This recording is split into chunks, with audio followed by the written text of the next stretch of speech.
All right, what's up, everybody? Steven here, the Horror Freak 85, here with Miss Boomstick, episode 44 today. So Wow. it doesn't even seem that long, but yeah, got Mm.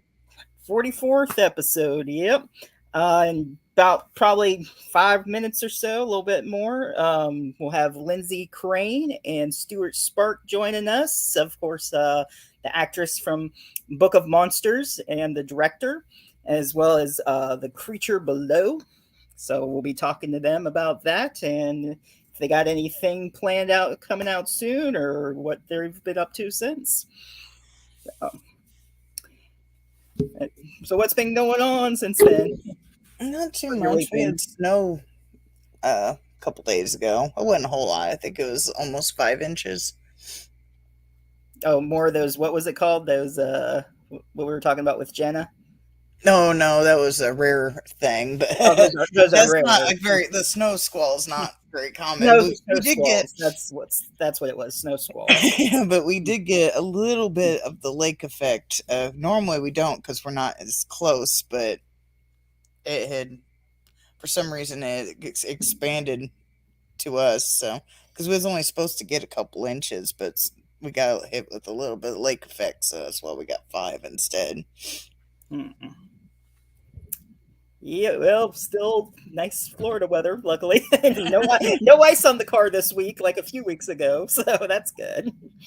And what day was it? It was earlier this week. We had ice storm, and they canceled school the day after. But the day after that, I never went outside and scraped the car, which I should have, but I never did.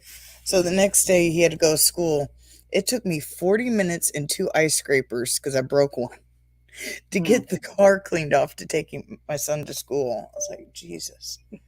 Bring out that extra ice scraper. Oh, this week's broke. Time for the next one. Yeah. I'm so glad I don't have to deal with that. It's Yeah, like the I've seen ice was snow. It hasn't been or it wasn't that bad, but yeah. My dog's loving it though. Every time she goes outside, she shoves her face in the snow. On TikTok, they had the one dog. You go wee, boom, jump right into the snow and like sunk into it, and it was a white dog too. So it's like, oh gosh, where'd he go?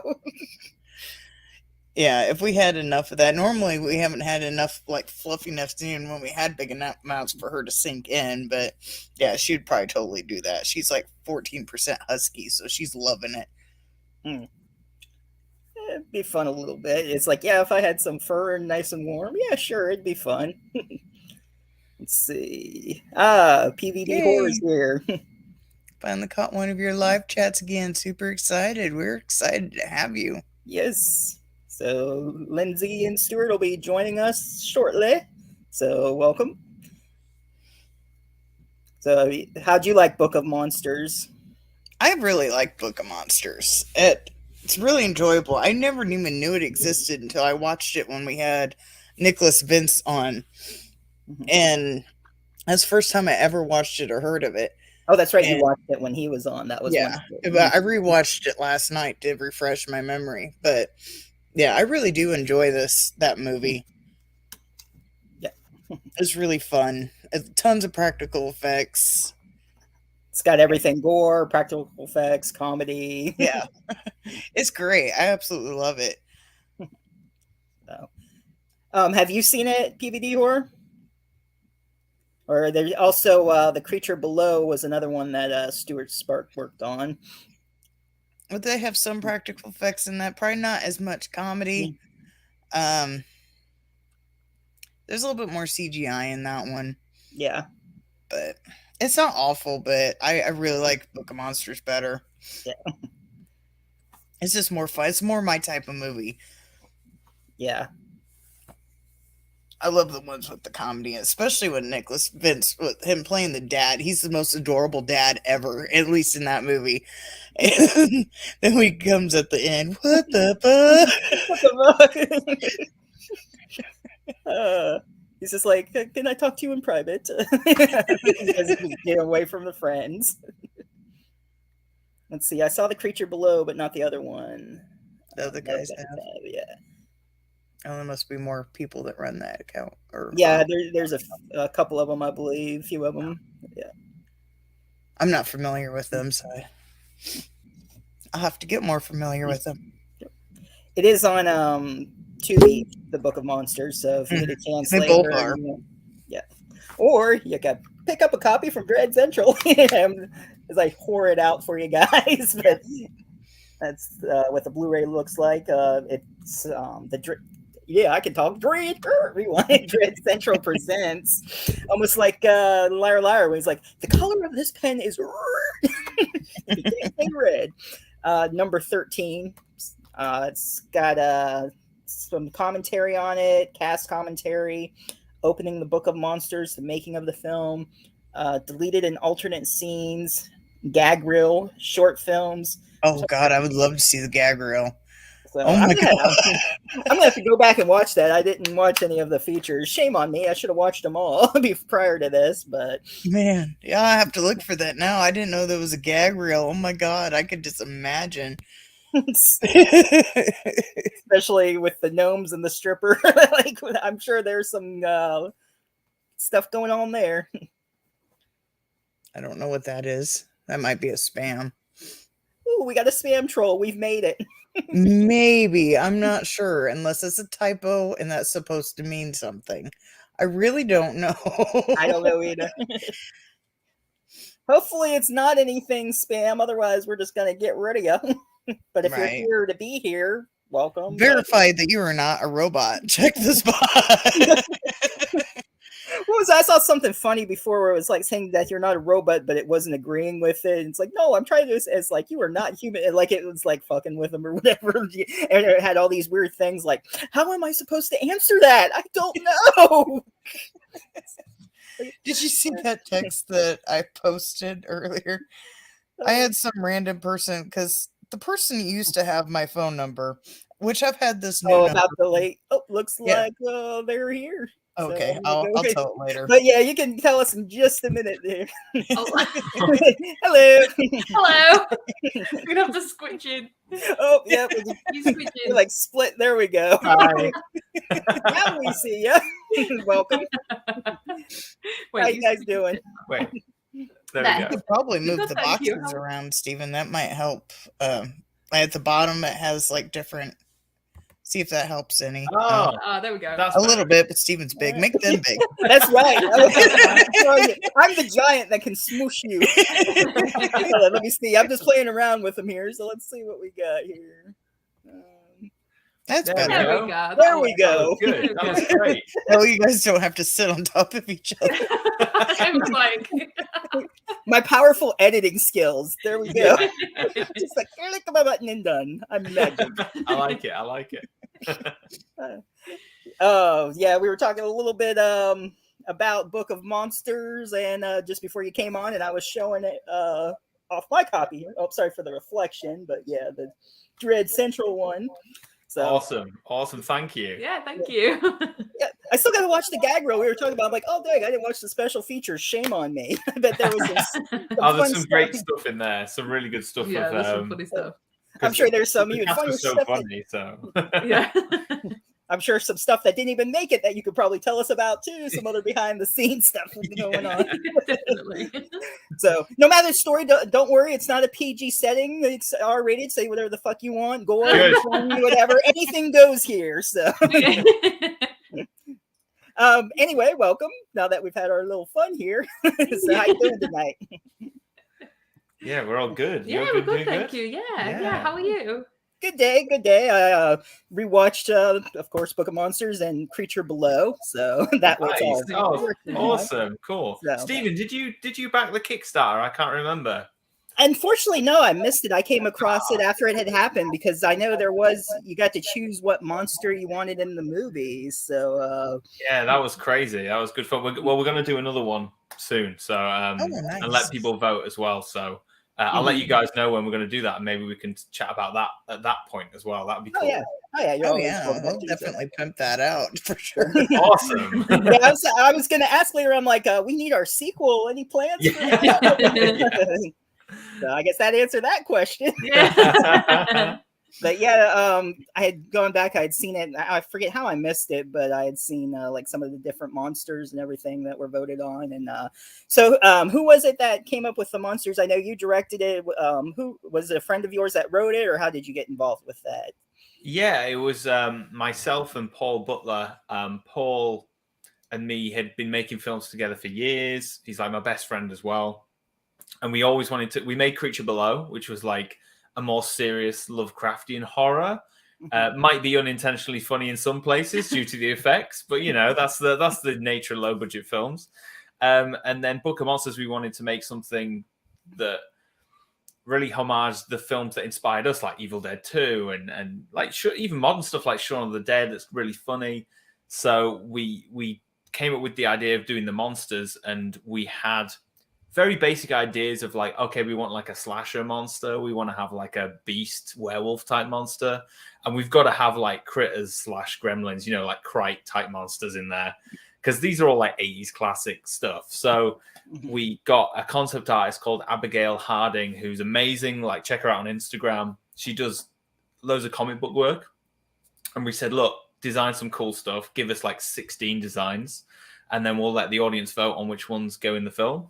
And yeah, she smashed it. Like, you see the images in the book, in the movie, are her designs as well. So like, yeah, she just came up with some awesome stuff. So yeah, we just kind of came up with the basic idea, and she just kind of ran with it. And then Paul Wilkins and Mark Wilkins from DDFX Studios, who were based in the south of England, made them a reality, and they had a lot of input in the monster designs too.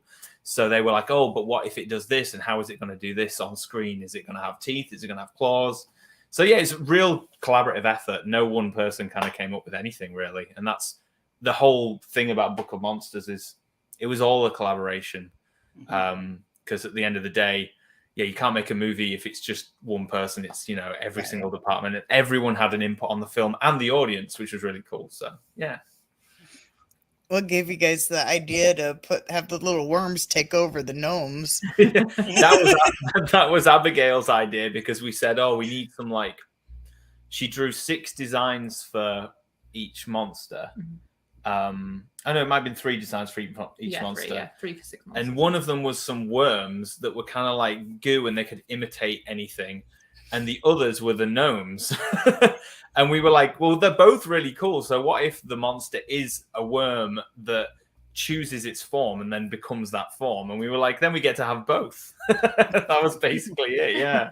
That's great. It's kind of like Revenge of the Lawn Gnomes, the Goosebumps. Yeah. It's an R-rated version killing people. It's great. It was so annoying though, because like we made that film, and then like I saw the trailer for like the Goosebumps live action film, and there's gnomes in that, and I was like, no, like, and obviously they've got a high budget, but I think ours are, you know, they're rubbery, schlocky, practical effects, gnomes, and they're more evil. It's more fun. Exactly. It's more a different feel.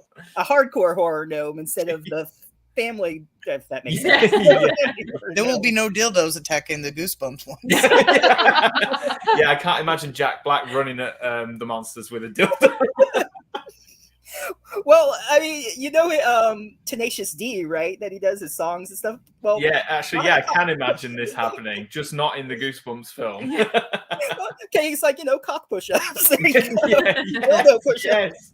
I love Tenacious D. I love the Pick of Destiny film as well. Oh, great movie. Yeah, they're so great. Much fun. So, got a little bit of what's Book of Monsters there, but growing up there, I'm assuming you were both into horror. Any inspiration? I don't know. You were. I mean, really. I wasn't at all.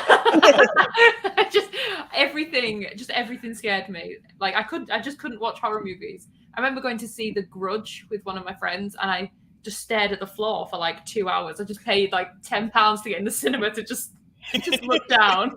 I couldn't handle it. So it wasn't until we kind of got to uni where we met that I started kind of watching horror movies. The only horror movie I could watch and enjoy were the Scream films, and they're still my favorite horror franchise. So I was like, I can handle Scream. That's fine. I can do that.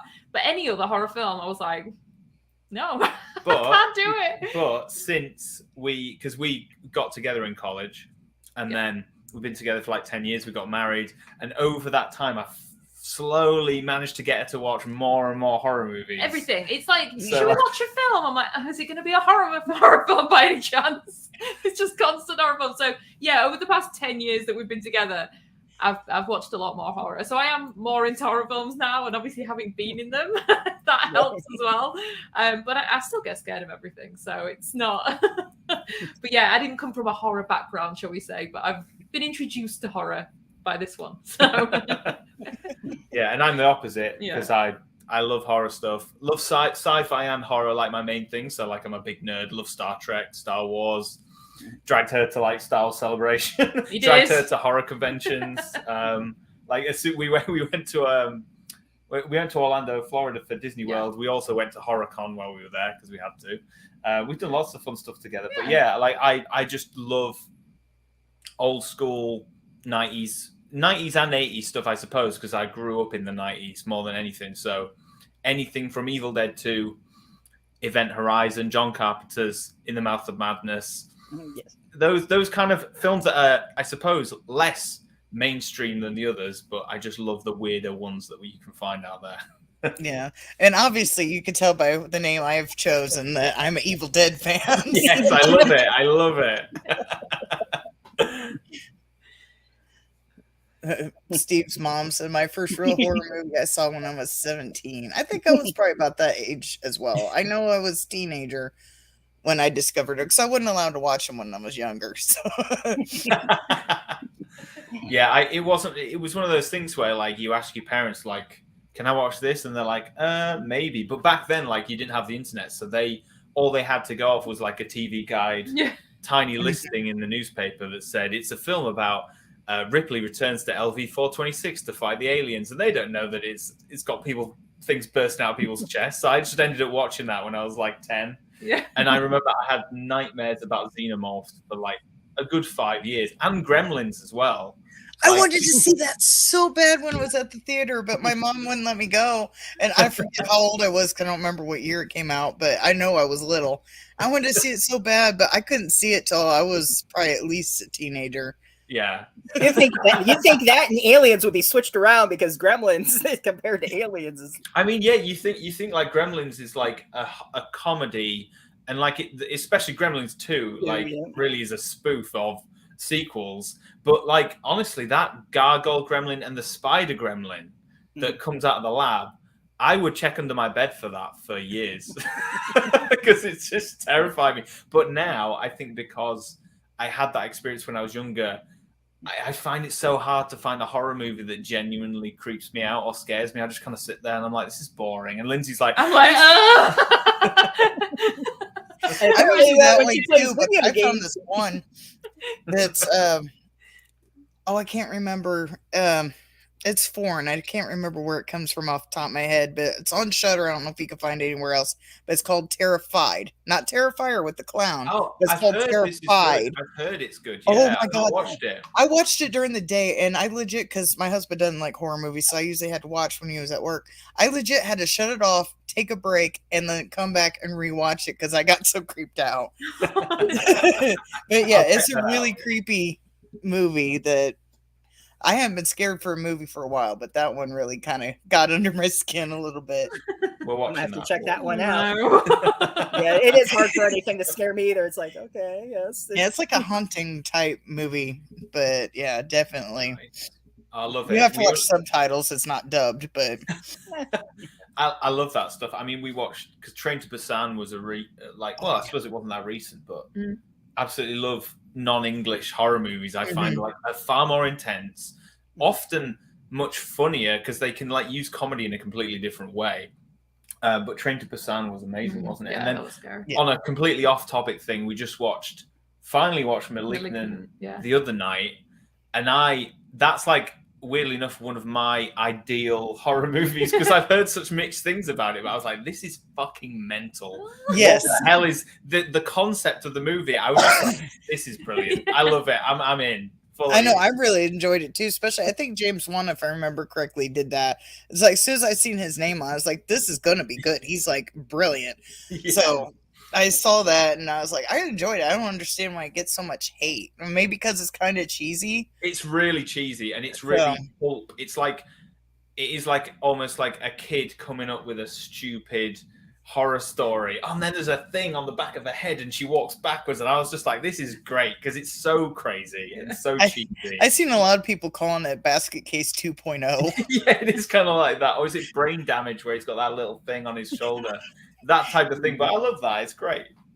I was laughing a lot, but in a good way. Right. I was along for the ride. Yeah, it's great. I enjoyed that one as well. Yeah. I'm gonna have to check that one out too. Do it. It's great. I was able to watch that one, so yeah, it's good. I wasn't too scared. Yeah, that's my type of movie, like the goofy kind of movies like that, like the Book of Monsters. I wouldn't really say goofy, but had the comedy that I enjoy. Is like I'm more into the horror comedy genre than anything. I agree. I like films that know what they are and kind of wink at you and go, we know this is dumb, so just buckle up and enjoy it. It's like that's kind of just part of the fun, really.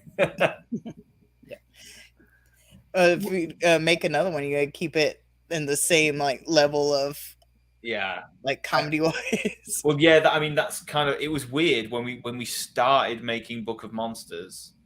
It was more serious, and during filming it got funnier because of the actors in it. So we were like, and then obviously when the monsters get on set and there's a little gnome and there's just someone going, you kind of we're all crying with laughter, and we were like, we just need to like make this funnier. So like, the next one, me and Paul have just been like laughing as we're like writing the script, going, we just got to go all on board with like how silly this is going to be, because it's like what we would want to see. Yeah. So it's going to be fun. Nice. I'll definitely be looking forward to it at the same level. Awesome.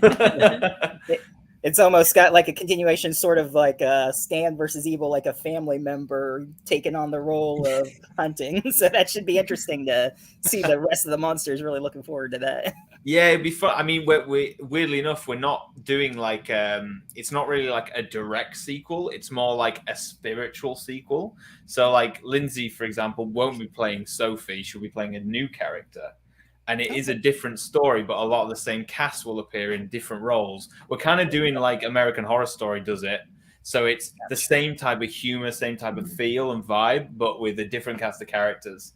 Because we originally had written a Book of Monsters 2, and we were just like, there's only so much you can do with it. Because obviously it's so heavily inspired by Buffy already. I was thinking Buffy too. Yeah. Mm-hmm. So like, and you know, Evil Dead as well. So we were like, we need to do something new with the same kind of group of people and crazy monsters, but just kind of have different characters in the same universe. So you can watch it without having seen Book of Monsters at all, but it's more fun, hopefully more gore, more monsters, and higher budget this time, which is fun.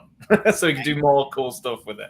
But I'll let you guys know when we kind of reveal everything. It should be fun. And I just hope that we make a film that people who enjoyed the last film also enjoy, because that's the worrying thing when you're making movies. You're like, I just hope we make a good film. That's all we hope at this stage. Put like a little jab in there, like nod to the Book of Monsters, and I have like two characters from it that played different roles. It's like, don't I know you from somewhere? And your name like so and so. Me and Paul, I had this dream where I was holding your head. I don't know. We always joke. I mean, because it's kind of, this one's set in a police station this time, and there's two cops in Book of Monsters who kind of show up at the house, and we were like, we've got to put them in it somewhere, like going off on a call to just link them up. And also like we got to put some references in, because I joke with Paul all the time. I was like, dude, it's like Book of Monsters is like Iron Man. We got to do Thor and Captain America, and then we'll do the Avengers, and we'll have a film. A Marvel universe. Yes. Obviously, probably won't happen, but it's fun to think of things in that way, like we're building a little cinematic universe.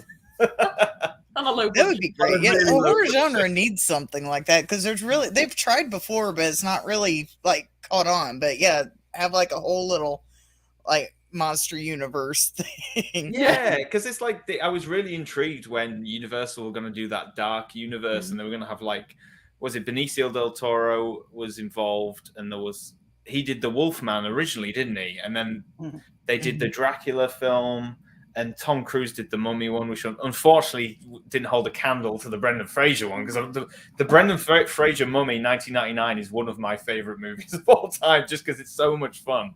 Yes. Sorry, I'm just nerding out now. I'll shut up. Talk to Lyndsey. I'm just going to shut up. You're fine. We'll talk about the Mummy for ages now. If I just start. Anyway, so how is it, Lyndsey? Sophie, at first, she's kind of shy a little bit and everything. And how's it going from shy to like badass monster killer later on? It was a lot of fun. Yeah, it was a lot of fun. Because it was such a contrast, the two roles. And I think what was really helpful with one of the earliest days of shooting was the scenes that were with Nick Finns, who plays the dad. So she was really in that vulnerable stage. It was quite good doing that really early on, because then it was also me building up while we were filming, because Book of Monsters was actually my first feature film. So it was nerve-wracking for me anyway. So it was almost like me building up my confidence as well at the same time. So yeah, it was a lot of fun, because it was nice to do that vulnerability with the dad and, really build that kind of background for the character, but then to just go full on badass and play like fighting all the monsters and stuff. So it was really cool to have like a full rounded character, and to have a female role that's really badass as well. And just, there's so many great female roles in the film. So yeah, it was honestly just one of the best film sets I've been on. And I'm not just saying that because he's sat here. It genuinely was. What is it? It genuinely Blink was. twice if you're okay. No, I'm kidding. We send help. But yeah, it was because I was actually chatting to Michaela, who plays Mona in the film, because we're really, really good friends. And we were chatting last night about it and just saying how much fun the film was to do. And I think having that kind of badass fighting aspect to it would really, really helped. But yeah, it was so much fun going from the kind of sweet and innocent to the fighting badass with a chainsaw. That's pretty fun. I mean, being covered in blood all the time, not so fun, but the rest of it was fun. Yeah, that was another thing I was going to say. So how was it covered in all that blood throughout the movie? Yeah. Do you know what? It was... The thing was, when we were filming, obviously you film it all out of order. And, we'd do a scene where they'd be like, right, okay, we think you'd have this much blood on you. And you'd be like, all right, okay. And then you wouldn't think, but wait, we need to film the scene when I get all this blood on me. So then, I get covered in blood. And then a week later, they do the scene. So the scene I'm talking about is when the guy comes in, who says, oh, I'm late for the party. And then he gets ripped in half. Right. So obviously I get covered in blood. So we had to try and copy that in scene. So they literally were like, right, we need to get the blood out and get the blood cannon for Lyndsey. And I was like, I'm sorry, what? A blood cannon? So they had all these like little sprays for everyone else and this huge like plastic. It's like a pump that you pump up and then you just fire it and it just kind of fires like a blunderbuss of guts. Yeah, and the worst one was the final scene with the monster battle. Because they had these two blood pumps. They had one person here, and then one person stood behind with like black gunk. That's the only way I can describe it. Like it was like goo, like black goo. And they said, you've got one take for this. And so I just kind of closed my eyes and just went for it. But I could just feel all of this blood, goo, everything. To the point where when I opened my eyes, it was like dripping off my eyelashes. Like it was just everywhere. So that wasn't great fun, really, because it's so sticky. But when you've been in it all day, you also forget that you've got it on your face. And I remember again, it's to lunchtime, and we'd gone to the catering to get some food. I'd completely forgotten. I was covered in blood. So I went up to these women at the catering, and I was like, "Oh, hi," and they're like, "Oh." I'm like, "Oh, sorry, just ignore this." Just covered in blood, but yeah, it was sticky. It was very sticky, but it was an experience. Shall we say? It was an experience. These actors, they just moan and moan and moan. The thing is, once it had dried, it was fine, but it was a little bit sticky. But because we were filming predominantly in the studio, at least it was nice and warm. And we filmed in August, so it was warm. I think the worst is when you're covered in blood and it's freezing cold outside. That's not the best combination, but I'd do it again tomorrow. It was so much fun. It really was. So was there any during the scenes any improv that was kept in, or was it strictly followed by the script?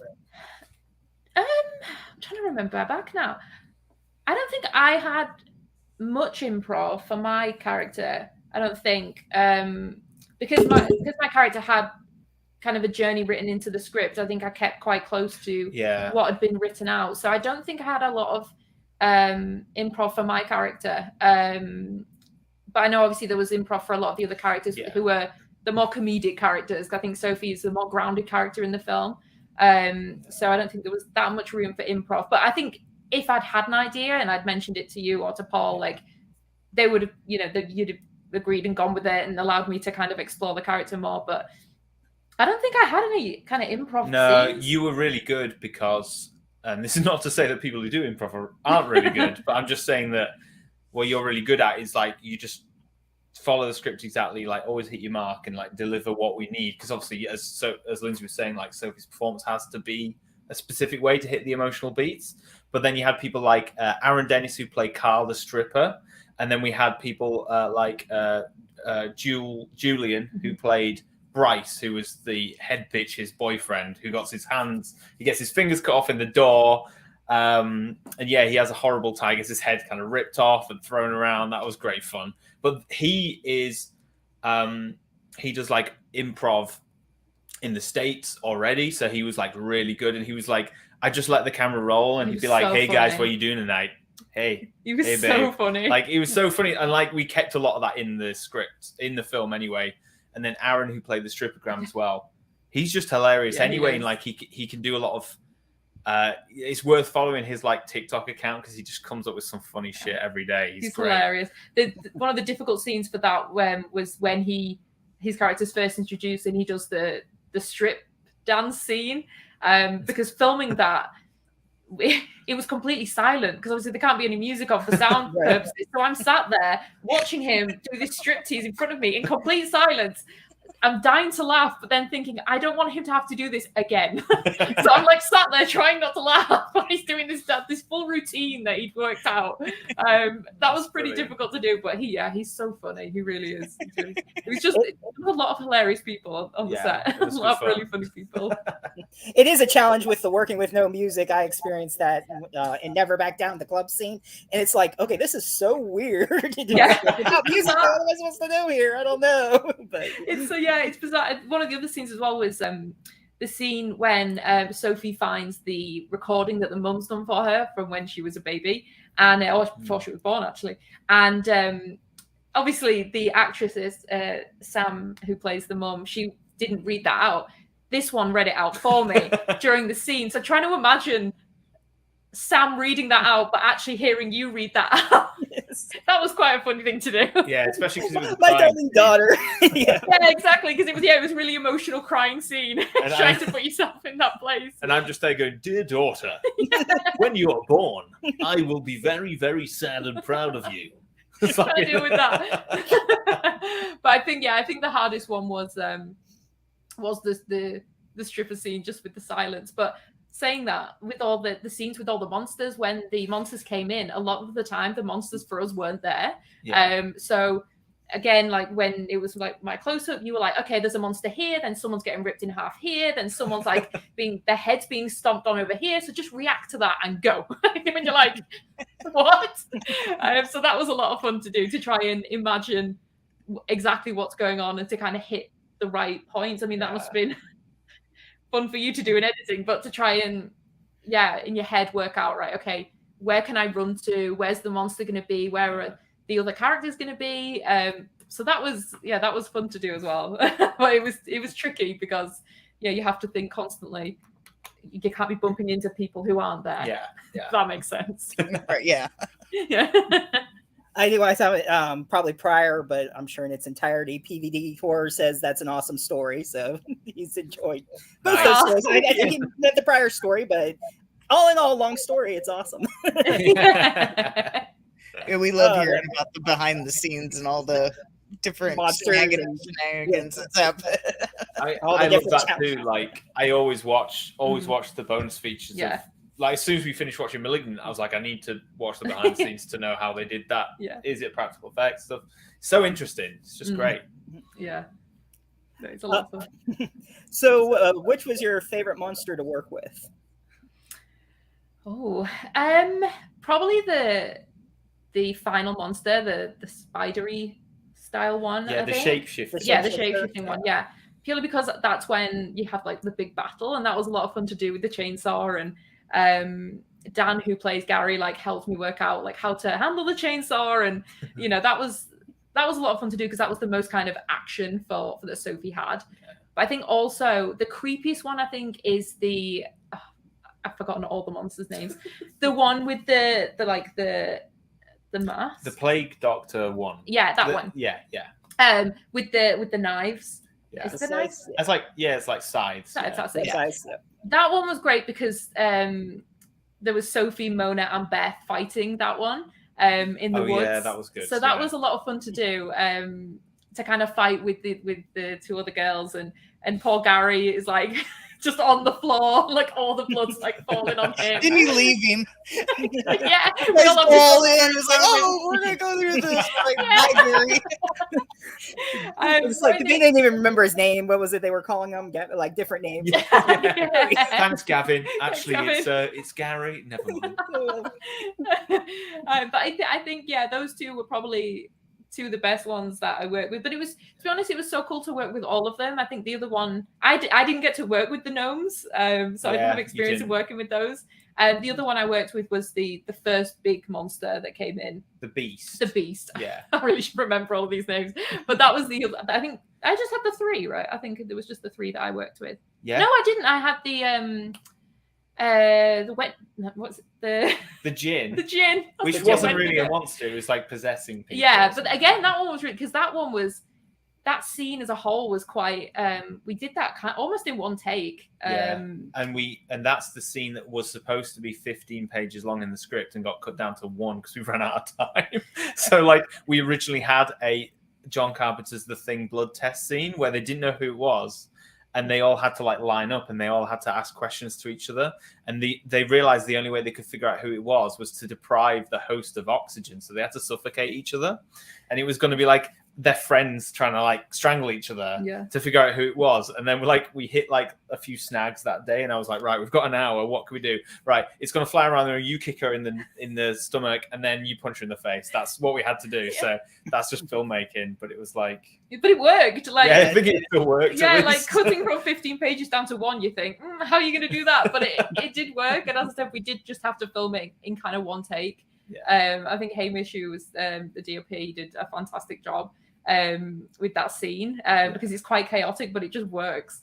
But yeah, so they were all just great. They were great to work with. Like, it's cool having the monster in front of you. Because obviously you see so many films now that are CGI, so it was great to work with, practical effects, and as I said, particularly the final monster, to work with that one, and for that one to have been the monster that Sophie and that killed her mum, and Sophie saw when she was a child. So that one was great to work with. Definitely. And fun fact, the person inside the Beast costume, the one that comes in and kind of like rips that guy in half, is also the guy who played the stripper. So he's like on that side of the camera and that side, he's like playing both parts. Yeah. It's funny. That's interesting. Are any of the monsters like based on like English like folklore, or do you know if they went off that? No, originally we had ideas that there would be like it would be like folklore from all over the world, really. So there was going to be like a Wendigo type one in there. Yeah, the Beast reminds me of a Wendigo, actually. Yeah, it kind of it took a bit because I think in the end we called it a Grota. I don't know if that ended up in the final film. And I think that's literally because I was playing Destiny at the time, and there's a boss called Grota or Crota, something like that. And I was like, oh, I'm just going to steal that and put it in. But I don't think it even ended up in the film. But there was like, it was really more that they were based on an archetype of a horror creature than anything else, really. Mm-hmm. And the Plague Doctor one, that was just like, I was just like, I love, because that's a really British thing, obviously, the Black Death and the Plague. So we were like, we've got to get that in there somehow. But I was like, I want the mask to be kind of like part of his flesh and have like he's all like diseased and things. And that one's the scariest for a lot of people. Like a lot of my friends who've watched it have said that the plague monster is the scariest for them. But again, this is kind of what happens on a low budget film. Is like the original idea is that you would have seen his rib cage and there was like crows and ravens in his. He was made up of birds and they were like pecking out of his rib cage and stuff.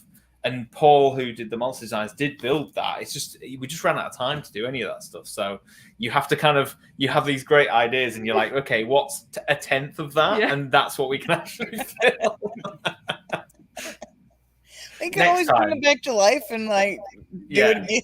Exactly. Next time we'll do that. Yeah. Bigger and better for the sequel. It's always got to be. You got to have a sequel, man. Exactly. But I noticed like some of the other characters in that one was also in the Creature Below, and I think Creature Below was before Book of Monsters went, if I remember correctly. I didn't put the dates in my notes, but yeah, Creature Below was like the 2016.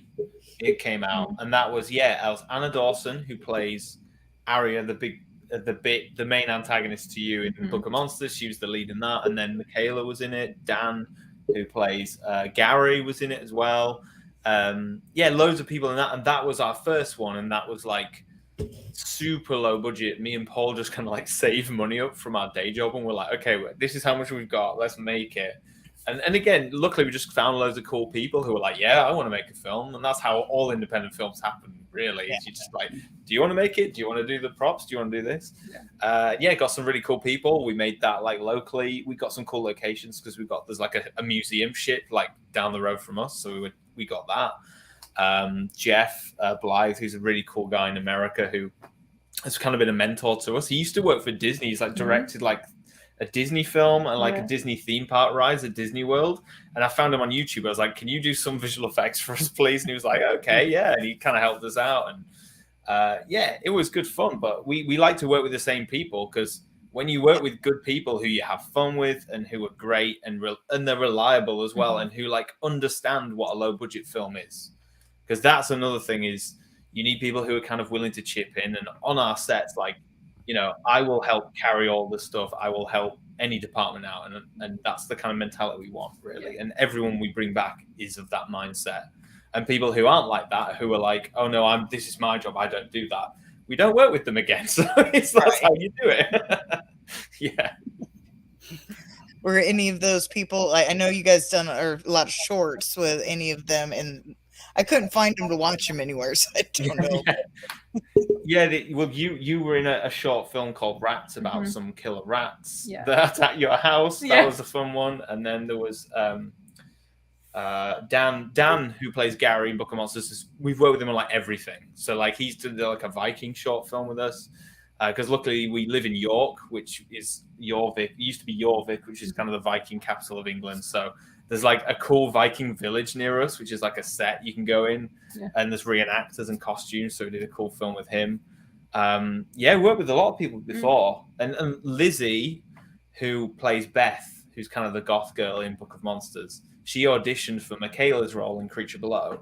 And she wasn't quite right for that one, but we told her then, we were like, the next film, can you please be in it? So then when we came to make it, we were like, will you be in it? And she was like, yay. So we kind of keep working with cool people. It's great.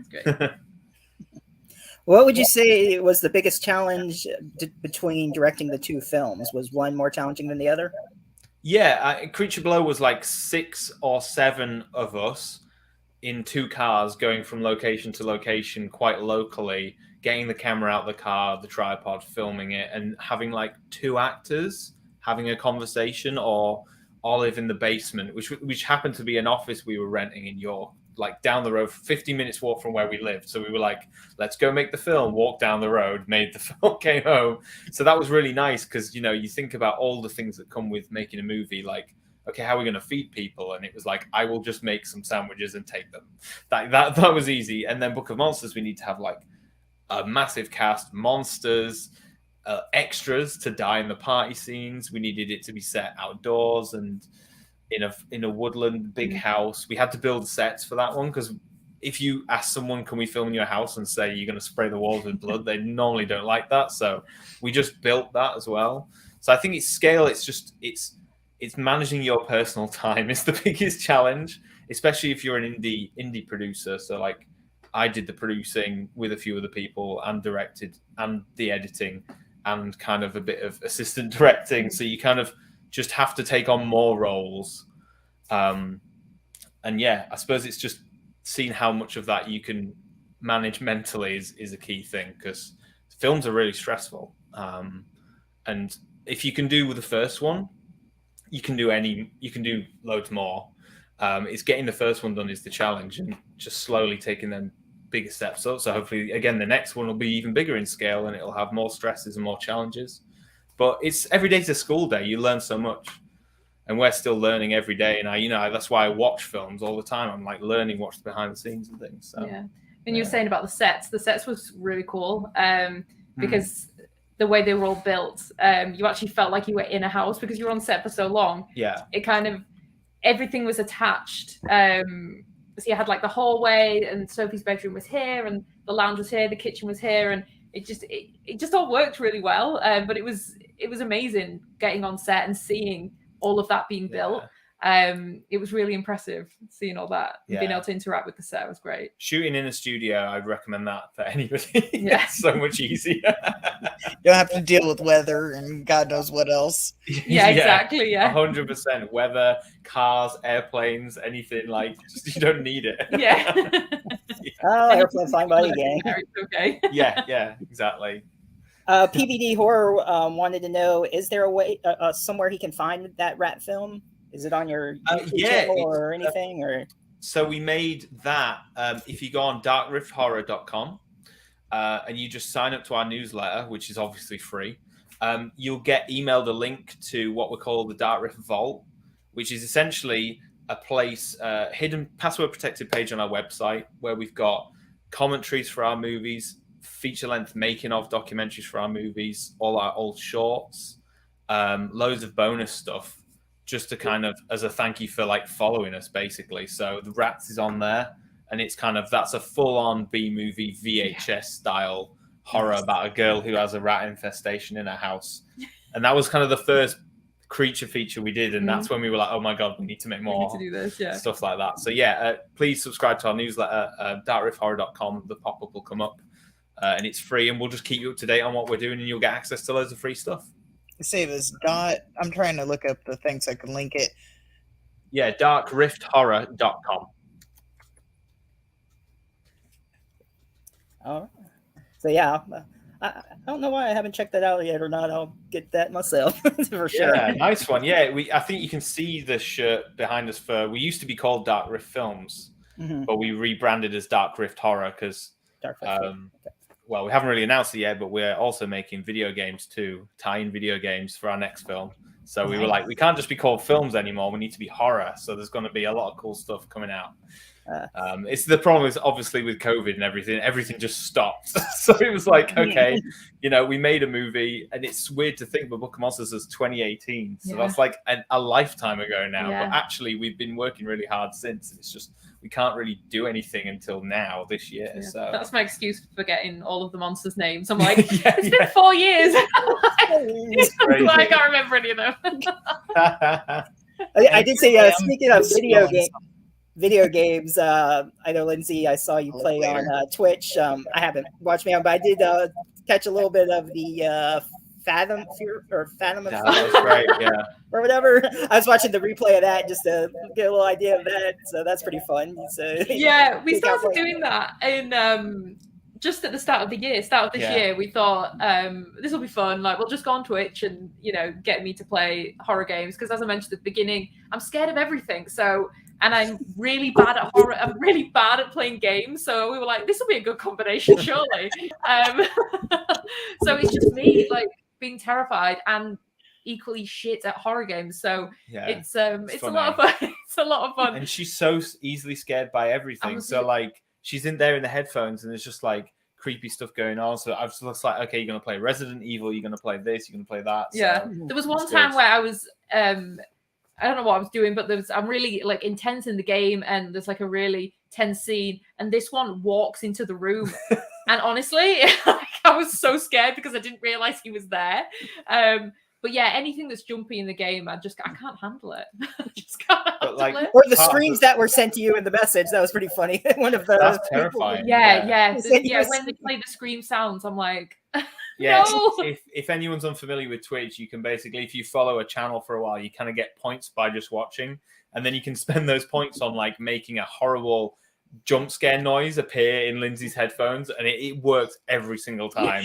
And it's so funny. So like she'll just be like, and it's like, she's like, There was one I had to actually take the headphones off my ears because it was so loud. But yeah, because I'll be like really concentrating or walking down like a street, and then someone redeems like a massive scream, and it just scares the shit out of me.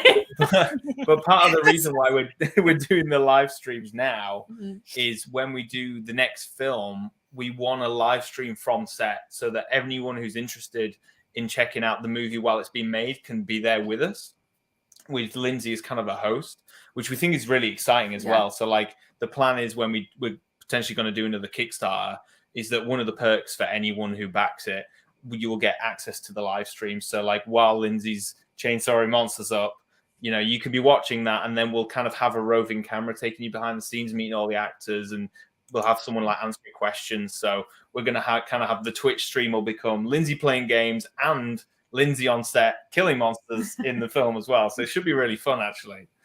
Yeah. Amazing. I hate to ask, but you mind putting like that link or not the link, but what you was saying in the private chat, because I'm apparently spelling something wrong. Yeah, no problem. Let me have a look. Let's see. There, does that come up in the chat? Yeah, thank you. Nice. Yeah. So I've lost it. There we go. I'm back on the screen. So yeah, and I'll share it on the Facebook group too and everything, and we'll keep an eye out for it and just let us know and get that going. So, that'll be fun. It'll be really cool. So, I can't wait to see what's next in the universe there. So I like that. I like that idea of the American Horror Story type of, same people, same universe. So. Well, it's as well. It's like good for. It's more fun creatively for like the cast.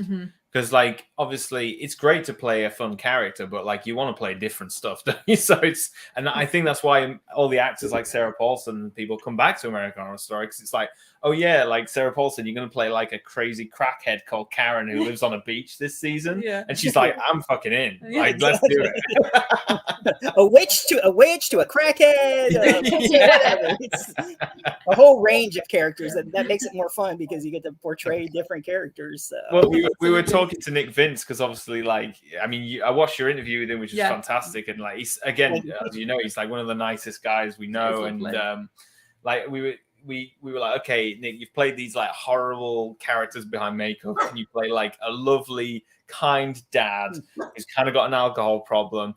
And then we were talking to him for the next film, which I won't spoil it, but we've got the craziest character for him to play this time. So it should be really fun. And he's if I remember correctly, I even told him too, I thought he was like the most adorable dad. He was like my favorite, well, not my favorite, but probably one of my favorite roles of like what he did in there. And I was like, he's just so adorable. He's so nice, isn't he? It's so great. And he's like, what the fuck?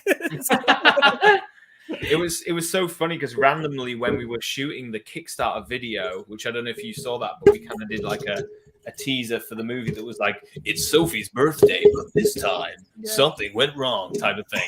And Nick was there, and we were looking in the props room because we shot it at a local university, and they happened to have Hellraiser on VHS. And I was like, I ran up to Nick going, Nick, please sign the VHS. So I've got that somewhere here. It's great.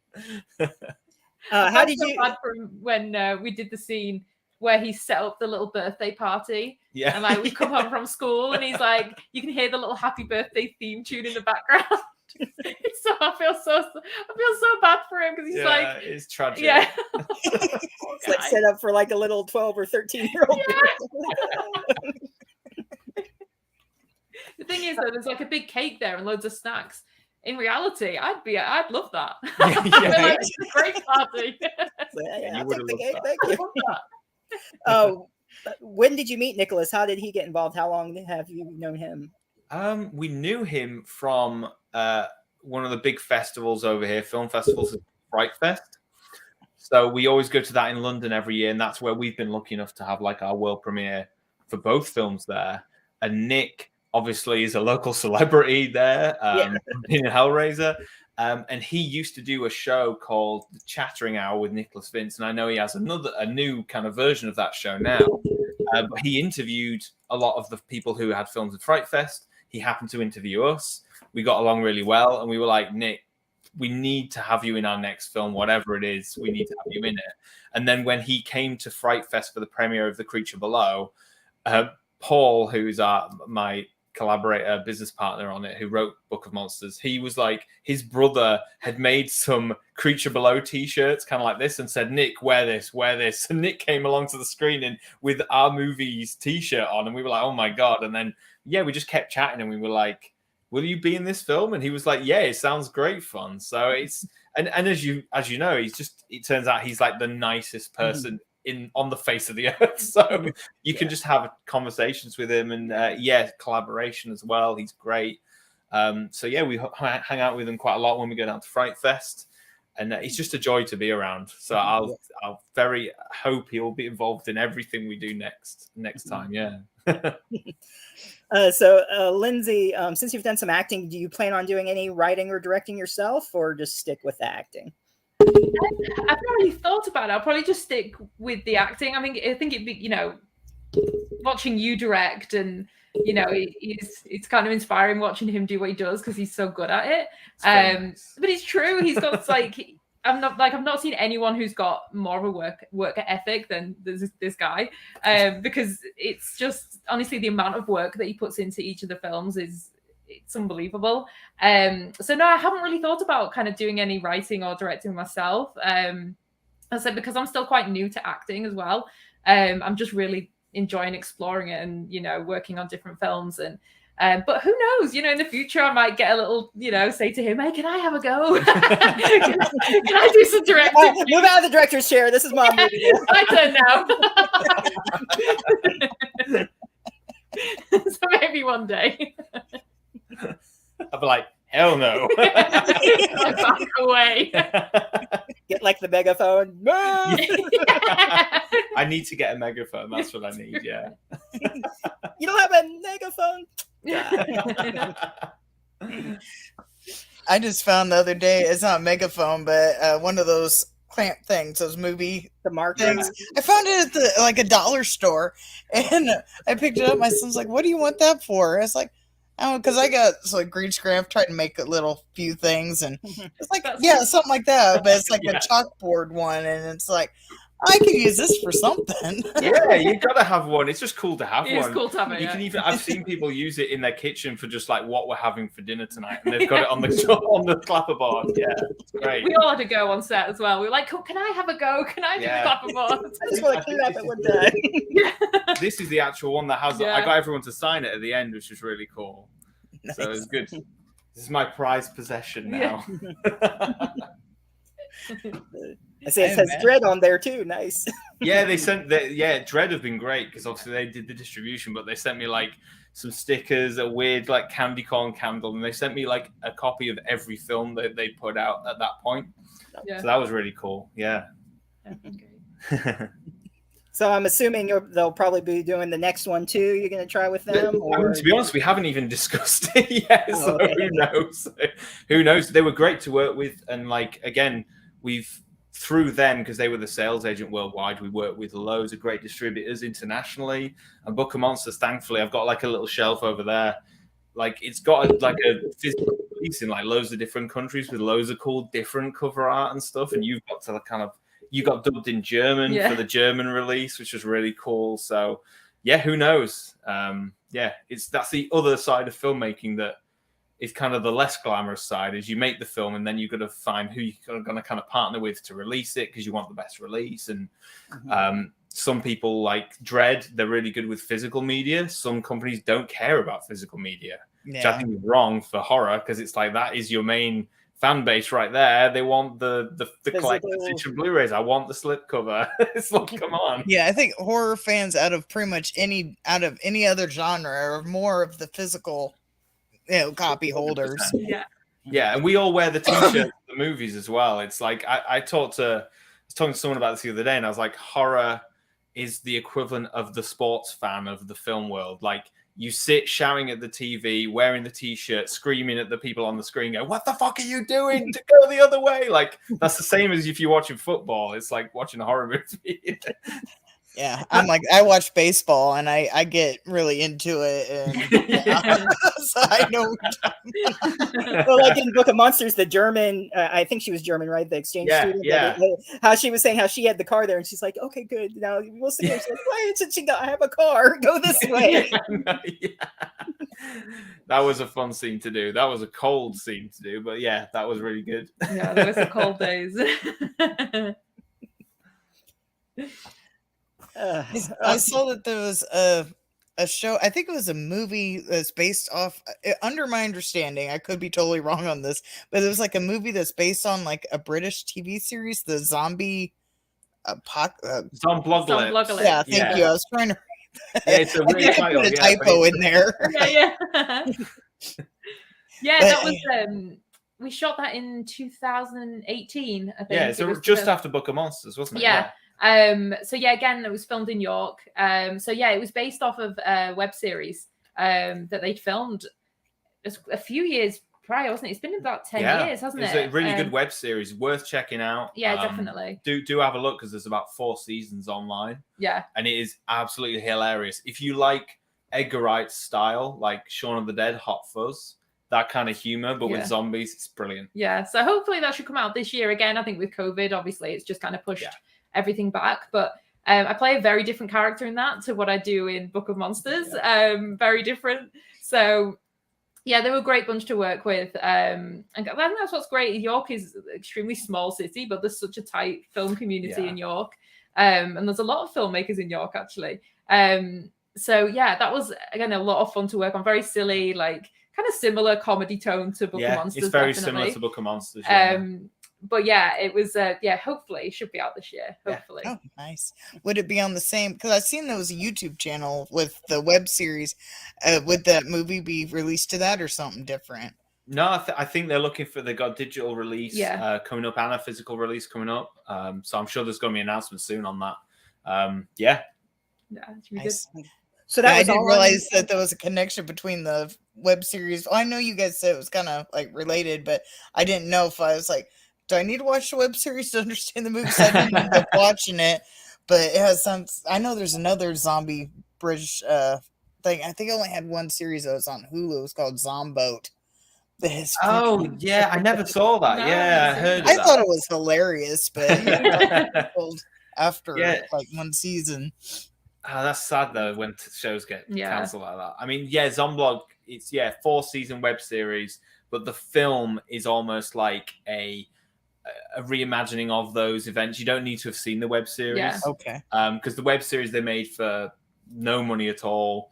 It's very kind of low key. The film's obviously a bit higher budget, so they can't just kind of expect everyone to have watched the web series. So it's very much kind of like you can come in fresh and it's still just as funny. But if you watch the web series, you'll get a lot more out of it, I think. There's a lot of funny jokes and things like that. Yeah, I'd watched a lot. I wasn't involved with the web series, but I'd watched a lot of it to know the kind of the comedy in it. And it's really, really good. I definitely recommend checking it out. But the film was a lot of fun to do. Yeah. It's fun. It sounds like, I'll have to check it out. Sounds like it's something that's up my alley. So. Is it on YouTube or is it on the Dark Rift also, or where was?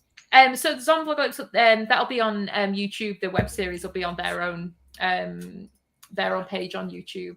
I think you're going to type it in. Zombblog. And PVD Horror said that he went ahead and signed up for your newsletter. So awesome. Oh, nice. You. Yeah. Let us know if you don't get the email, but you should get a little email with the password. Go on, and then you've got I think we've got the gag reel from Book of Monsters. Yeah. There's like an hour-long making of. It's a really good. You've done a really good job editing together the making of, because it goes into such detail and it talks about the journey from the Kickstarter all the way through to making the film. And there's a brilliant bit about how you planned for the Kickstarter trailer and that you filmed it with kind of like a visual storyboard, but you basically filmed the trailer with your friends. Yeah. And it's really funny watching that side by side with the final trailer. It's honestly really funny to watch. Because it's so alike, it's like exact, but So it'll be different from the ones that are on the Blu-ray. Yeah, there's a few extra features I think on the website, but to be fair, the Dread Blu-ray has a lot of stuff on it, so I think you're pretty decked out with that edition. Because they were like, "Hey, do you have any behind the scenes and stuff?" And I was like, "Mate, you can have everything. Here's like a million bonus features." And they were like, "What the fuck?" Okay. Like, just pile on those features. All right. Yeah. I should have watched before I came on here, but I'm going to go back and watch those. But for sure. So nice. Yeah, anyone definitely it's on Tubi also if can be watched. But I mean, most of us like our physical copies, so definitely worth picking up. So. Yeah, I first discovered the Book of Monsters when we had the Nicholas Vince on. I was like, this movie is great. Good. I'm so glad you enjoyed it. Yeah, thank you. It's so good to like, because again, as a no budget independent filmmaker, and again, people in the film, like, it hasn't got such a huge reach. It's not like it's on Netflix or anything. So when you hear that someone's watched it and they liked it, that's just means it's worthwhile. You know, it's a great feeling. So yeah, I'm glad you enjoyed it. It's one of those more horror fans need to see. It's totally underrated, I think. Thank you. Yeah, definitely. What was? How long did it take the film? I know you said some takes you did in one take with the certain practical effects. How much of a challenge was that? In terms of the filming with the other practical effects, is that what you mean? Sorry. I mean, I guess both. Like, how long did it take the film? Let's just start with that. Oh, okay, yeah. So we were filming in the studio for about 2 weeks, I think, or just a little bit over 2 weeks. Yeah, it was a 13-day shoot in the studio, and then we did 2 days on location, which is all the stuff where they're outside the house. That was pretty intense. Yeah, that was an intense kind of crazy weekend. And then we also did loads of what you call pickups, like, oh, Lyndsey, I need to get a shot of your hand just turning the book pages. Because when you're on set, like, you prioritize the stuff that's big and you don't really care about getting a little shot of someone's hands. So what we ended up doing is, like, a lot of the shots, in fact, maybe every single shot, apart from a few of yours, where you see a hand turning the book is my hand with nail polish on. So, like, you know, like when the girl is seducing that guy on the bed and she's kind of turning the pages and she's got black nails, that's my nails. And I was just like trying to be really feminine, like, Yeah. What was good as well was because you wouldn't be able to tell, and that's just credit to you and to Hamish, but the main shoot was in August. We filmed at the end of August, and then we did another day of pickups, which was in the March. So like 6 months later. But there was one scene that I mentioned earlier, with the basement scene where Sophie finds the recording from the mum. That scene was, half of it was filmed in the August, and the other half was filmed in March. The next year. The next year. So the bit where they, I think it's Gary, Sophie, and Beth find the weapons room, and that was all filmed in August. And then as Sophie turns around and starts walking towards the recording, that was filmed in the March. But you did so well to match the lighting. But it's things like that where, you know, you have to remember, okay, what stage is Sophie at, and, you know, how is she feeling at this point in the film, and trying to get back into that zone, because that's, you know, obviously very an emotional scene. So it's trying to get back into that mindset. And again, that happened with when the girls are looking through the book and they find the map, which shows where the vault is. And they're looking through the book and going through the monsters. The wide shot with the 5 girls was filmed in August, and then the tight shot of 3 of the girls was filmed in March. So it's things like that when we're watching it back and you're like, there was literally 6 months between those 2 shots, but you would never know.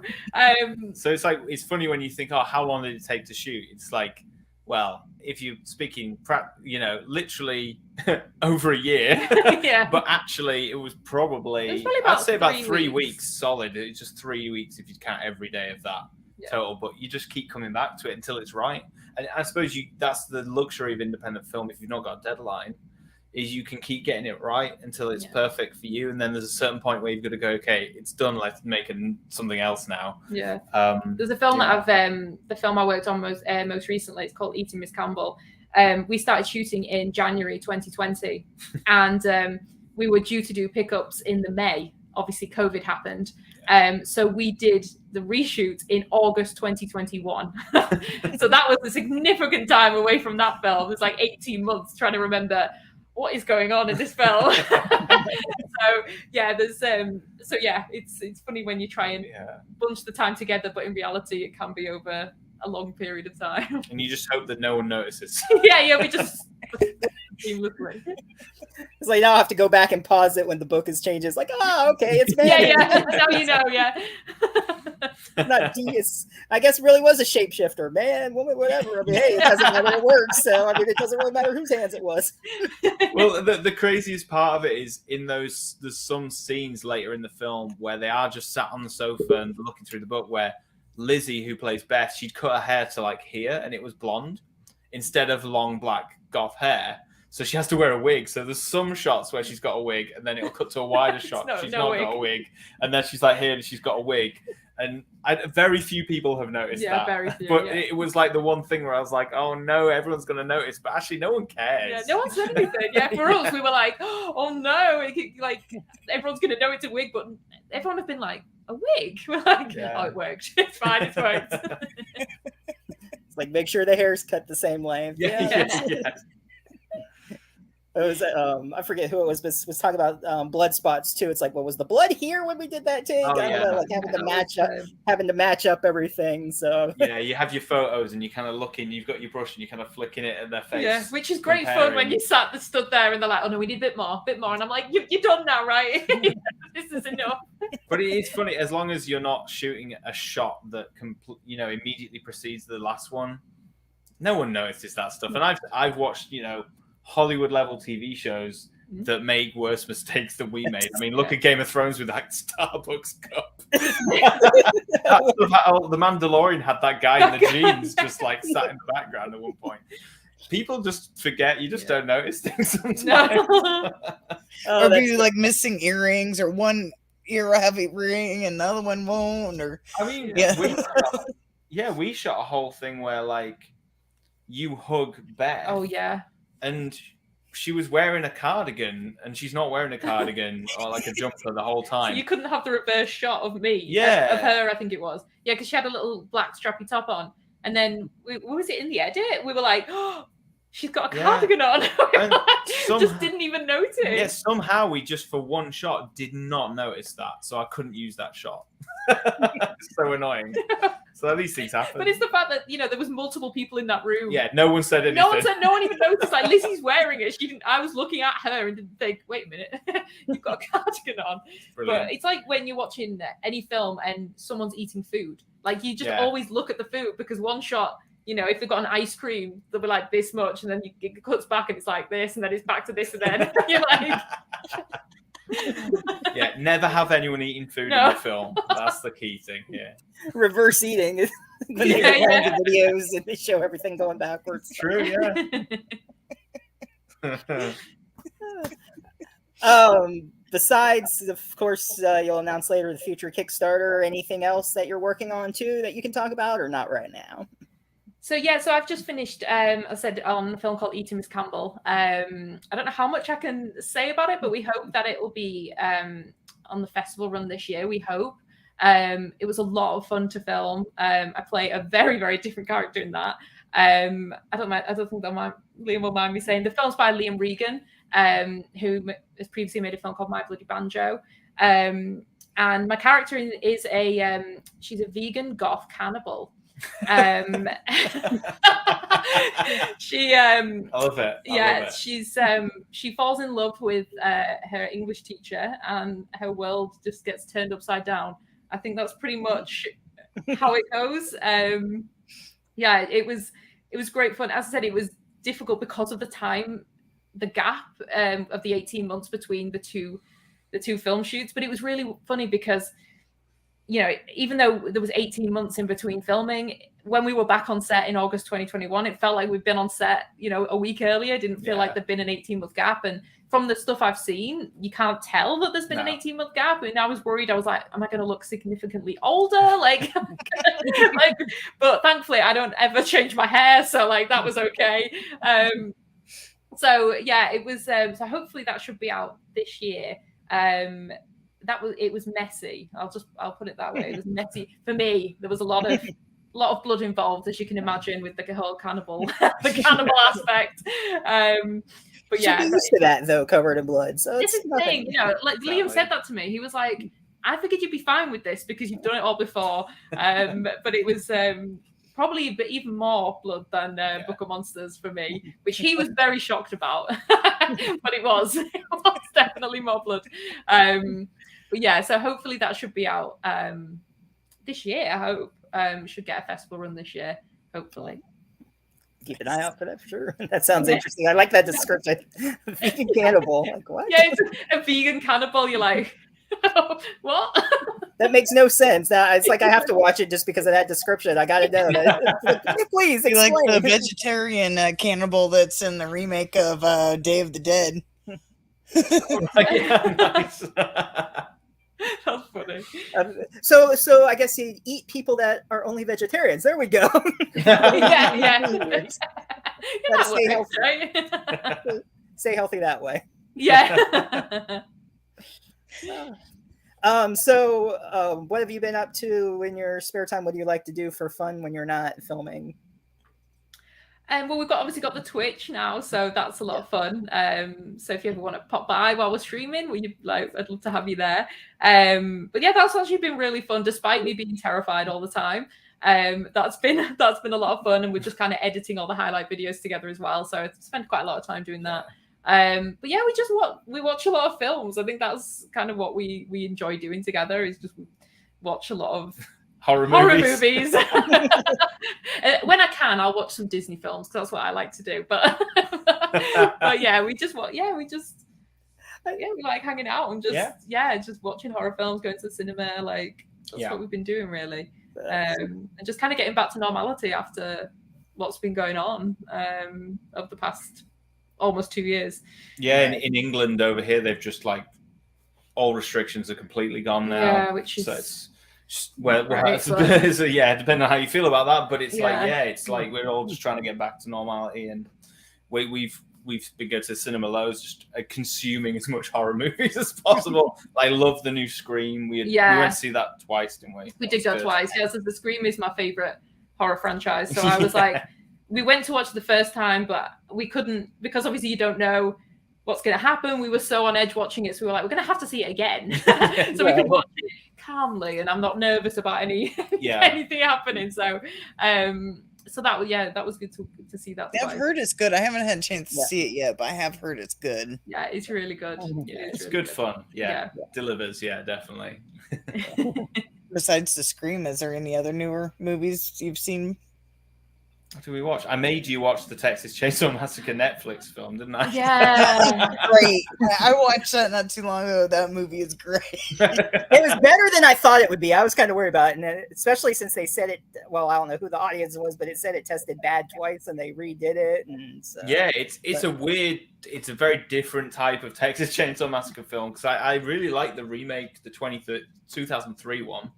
The Jessica Biel one's really fun. I even like the Texas Chainsaw Massacre 3D with that horrible line where she's like, "Get him, cuz." That was really funny. And so I think the new one, it kind of is even cheesier than the previous ones. But you've got to remember, way back to Texas Chainsaw Massacre 2, that film is batshit crazy, and I fucking love it. I tell you, it's great. So I get really scared about it.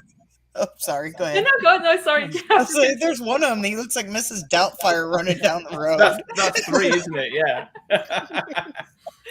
Yeah, Texas Chainsaw is one of the particularly original, scared me so much when I saw her the first time. So I just don't like his face. So I'm like, it's not his face. Well, whoever's face is on. His face. I'm just not. I can't. But we did watch that one. Yeah. The ending made me laugh out loud so much. Yeah, the Let's ending not spoil was. it, Yeah, but I'm not it made me spoil laugh. Yeah. It was a really good callback to the original. Yeah, did not expect Like that. that's how he stays looking so young. All the facials that he does. Yeah, exactly. That's Yeah. all. Know that if you watch to the end of the credits, there's another scene. We saw it. Okay. Yeah, definitely. I hope they make more. I hope they keep making this stuff. It's funny the world we live in at the moment, where obviously everything is so divisive. Like everyone has either I loved it or I hated it opinion, and like that film especially, and Scream, like I see on Twitter and Facebook, people like arguing over it. Like, no, you're so wrong. You're an idiot. And it's like, dude, let's just enjoy these movies, please. I want to see more. Enjoy the movie. If somebody else doesn't like it, who cares? That's your opinion. Exactly. Don't tell me what I don't like. That's one thing I hate, because I don't like a lot of the A24 like really slow movies. It's just not my type of film. It's like I absolutely hated Hereditary. Hated it. And if somebody else likes it, more power to them. But I've seen people, there was like so many arguments of people to say, well, if you don't like it, you're just not intelligent. It's like, that's just not my type of movie. I was like, that's an awful argument when people tornado or something dumb. You enjoy what you enjoy and let other people enjoy what they enjoy. That's right. Let's all just enjoy It's what we not like. worth arguing over. Exactly. Like I always say, you can have your opinion even though you're wrong. Yeah, I like that. I think I'm just thinking then one of the reasons why Texas Chainsaw freaks me out so much is we went to Universal Halloween Horror Nights in Orlando, and obviously there's just chainsaw noises constantly. And we went in the maze. There was a Texas Chainsaw maze. So good. You can imagine what I was like. I wanted to run through there, but you kept saying like they're gonna jump. There was a Halloween. We went through one of the Halloween ones, and there was like windows all down the side of the little bit we were walking down, and you were like, they're gonna jump out on the window. I was like, okay, I've got this. I didn't. I literally just was screaming constantly, and the person who was the actor who was doing it obviously knew this, so then ran around to the next window because I was like, I'll be safe here. Nope. So like, I'm like the easiest target when it comes to Horror Nights. What happened is smell the fear. Yeah, they can. I was just laughing so hard, and there was multiple, because there was like, you go through, there's like 10 different Michael Myers kind of waiting. They all had it out for her, and they were all like looking at her like they were like, she is the target now. So like Michael, was it Texas Chainsaw? One of them, they were like it was Leatherface was chasing us out of the house. Yeah. Like I literally was like screaming, ran out there. The worst one was when we were because when they have just scare actors just walking around. Yeah. We walked into a section that was the clown section, and I'm not a fan of clowns. And we were with some friends as well, and I was like, I don't want to go in this section. They were like, you'll be fine. And they had chainsaws, and two of them just cornered me, and I just got stuck, and they're just both like this close, just staring at my face. I'm like screaming. I'm like, excuse me, please let me pass. That's great. So much fun for me. Yeah, for you. But I mean, it was funny, but yeah, it was. I just don't handle it very well. No. So which is ironic when I'm like fighting monsters in films. This is why that Twitch game streaming works so well, because she's so afraid of everything. Like even PlayStation 1 games from the 90s that have like the blockiest monsters, she shits herself. Yeah. It's great. So if you want to spend some time coming to laugh at me playing games, please come along. So you've opened the door to the mansion in Resident Evil, right? Oh my god, right. So she actually, I've been saying this for ages, like I need to get you to play the original Resident Evil. And she played 7 because I thought, it's like a more modern one to like get her into it. She couldn't handle that. So I'm like, my God, when those dogs smash through the window in RE1, she's gonna crap her pants. Yeah, the 7th one was terrifying. It's just, because I get lost quite a lot as well because I don't have very good sense of direction in games. So I just walk around a lot. I like to say that I just like to take the scenic route. That's all I'm doing. I'm just taking it all in. That's what I'm doing. Yeah. So I get lost. All of destroyed Raccoon City, just the... And to your left, another burnt down building. To your right. Yeah. Dead body. Oh, that's good. So we started playing Alien Isolation. And there was a bit where I needed to get on a monorail or something like that, and the alien got me, and you told me it's a point where the alien isn't supposed to get you, but I think I just stood there for so long that the game was like, just kill her. Just kill her. I just triggered an event Yeah, to just get rid of her. Come on, kill her now. This character deserves to die. Yeah. She doesn't deserve to play this game. Just get rid. Because I think, it's that classic thing of if horror movies were real, you would be the first to die. I would die first, instantly.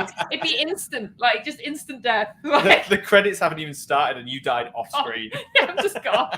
I always said if there was a zombie apocalypse, I'm gone. Yeah. Like, It's funny though, like we always say stupid people in horror stuff like, oh, don't fucking split up. Oh, you forgot the map. This is so stupid. That'll never happen in real life. So I went to camp, I think it's Danny Morgan, where they filmed Friday the 13th, and I met my friend there. And so we want to go down to the lake, and I go, okay, which way? I go, you got the map they gave us? And she's like, no, I left it in the cabin. I'm like, are you serious? Okay, we're making 2 rules right here, right away. And there was like no cell phone service either. There was one spot when we were doing paintball or one game or something, but I was standing there, and all of a sudden my phone rang, and they're like, shit, he has service? I mean, there was literally like no phone service. So I'm like, okay, so we're splitting up from the group to go visit the lake. You left the map at the cabin, and I'm like, we're fucking dead. We're the first ones to go. And how are you still alive, man? Like, what the fuck? And we always make fun of the people who do all this stuff, and we're like, oh yeah, we're brilliant. Yeah. That's the amount of times when I'm playing on these games and you're in the chat going, have you not watched horror films before? Because I'm always like, I just run upstairs. It'll be fine. Just run upstairs. It's not a horror game, but I first time I played Red Dead Redemption, I play online with friends, and I did not know that there was alligators in the game. And you know how you can like make the vision go where you can see like the plants and like the animals, whatever, the little sparkly things come up. Well, what is that? One of my friends is like building. I think it was moonshine, whatever. And I clicked the button to see like there's plants around I could pick. And I was like, oh, what's this over there? And I walked right into an alligator mouth. They still tease me to this day. I've been killed multiple times by alligators now. I was playing online. I was streaming to YouTube playing it the other day, and Steve popped in, and I was telling him about, you could get killed by an alligator. And I walked in the water just to show him.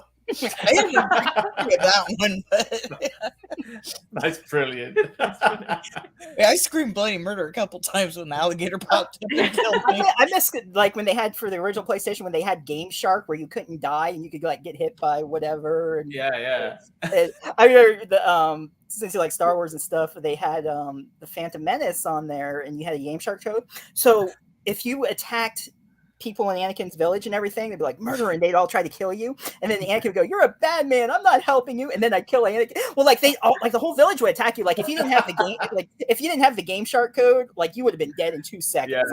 Like, so I'm killing everyone in the village and laying down. And it's just so funny. You go up to Anakin, "I'm not going to help you. You're a bad man." I'm like, that's hilarious. Oh, it's brilliant. I used to. Oh my god, that Phantom Menace game. I was addicted to that, but I couldn't. The Gunga, you play as Jar Jar, and you could jump through the swamp over. I died.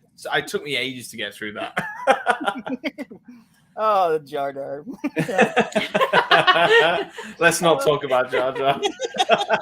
Like, don't stick your hand in there; it'll be numb for hours. Oh, my tongue. Oh.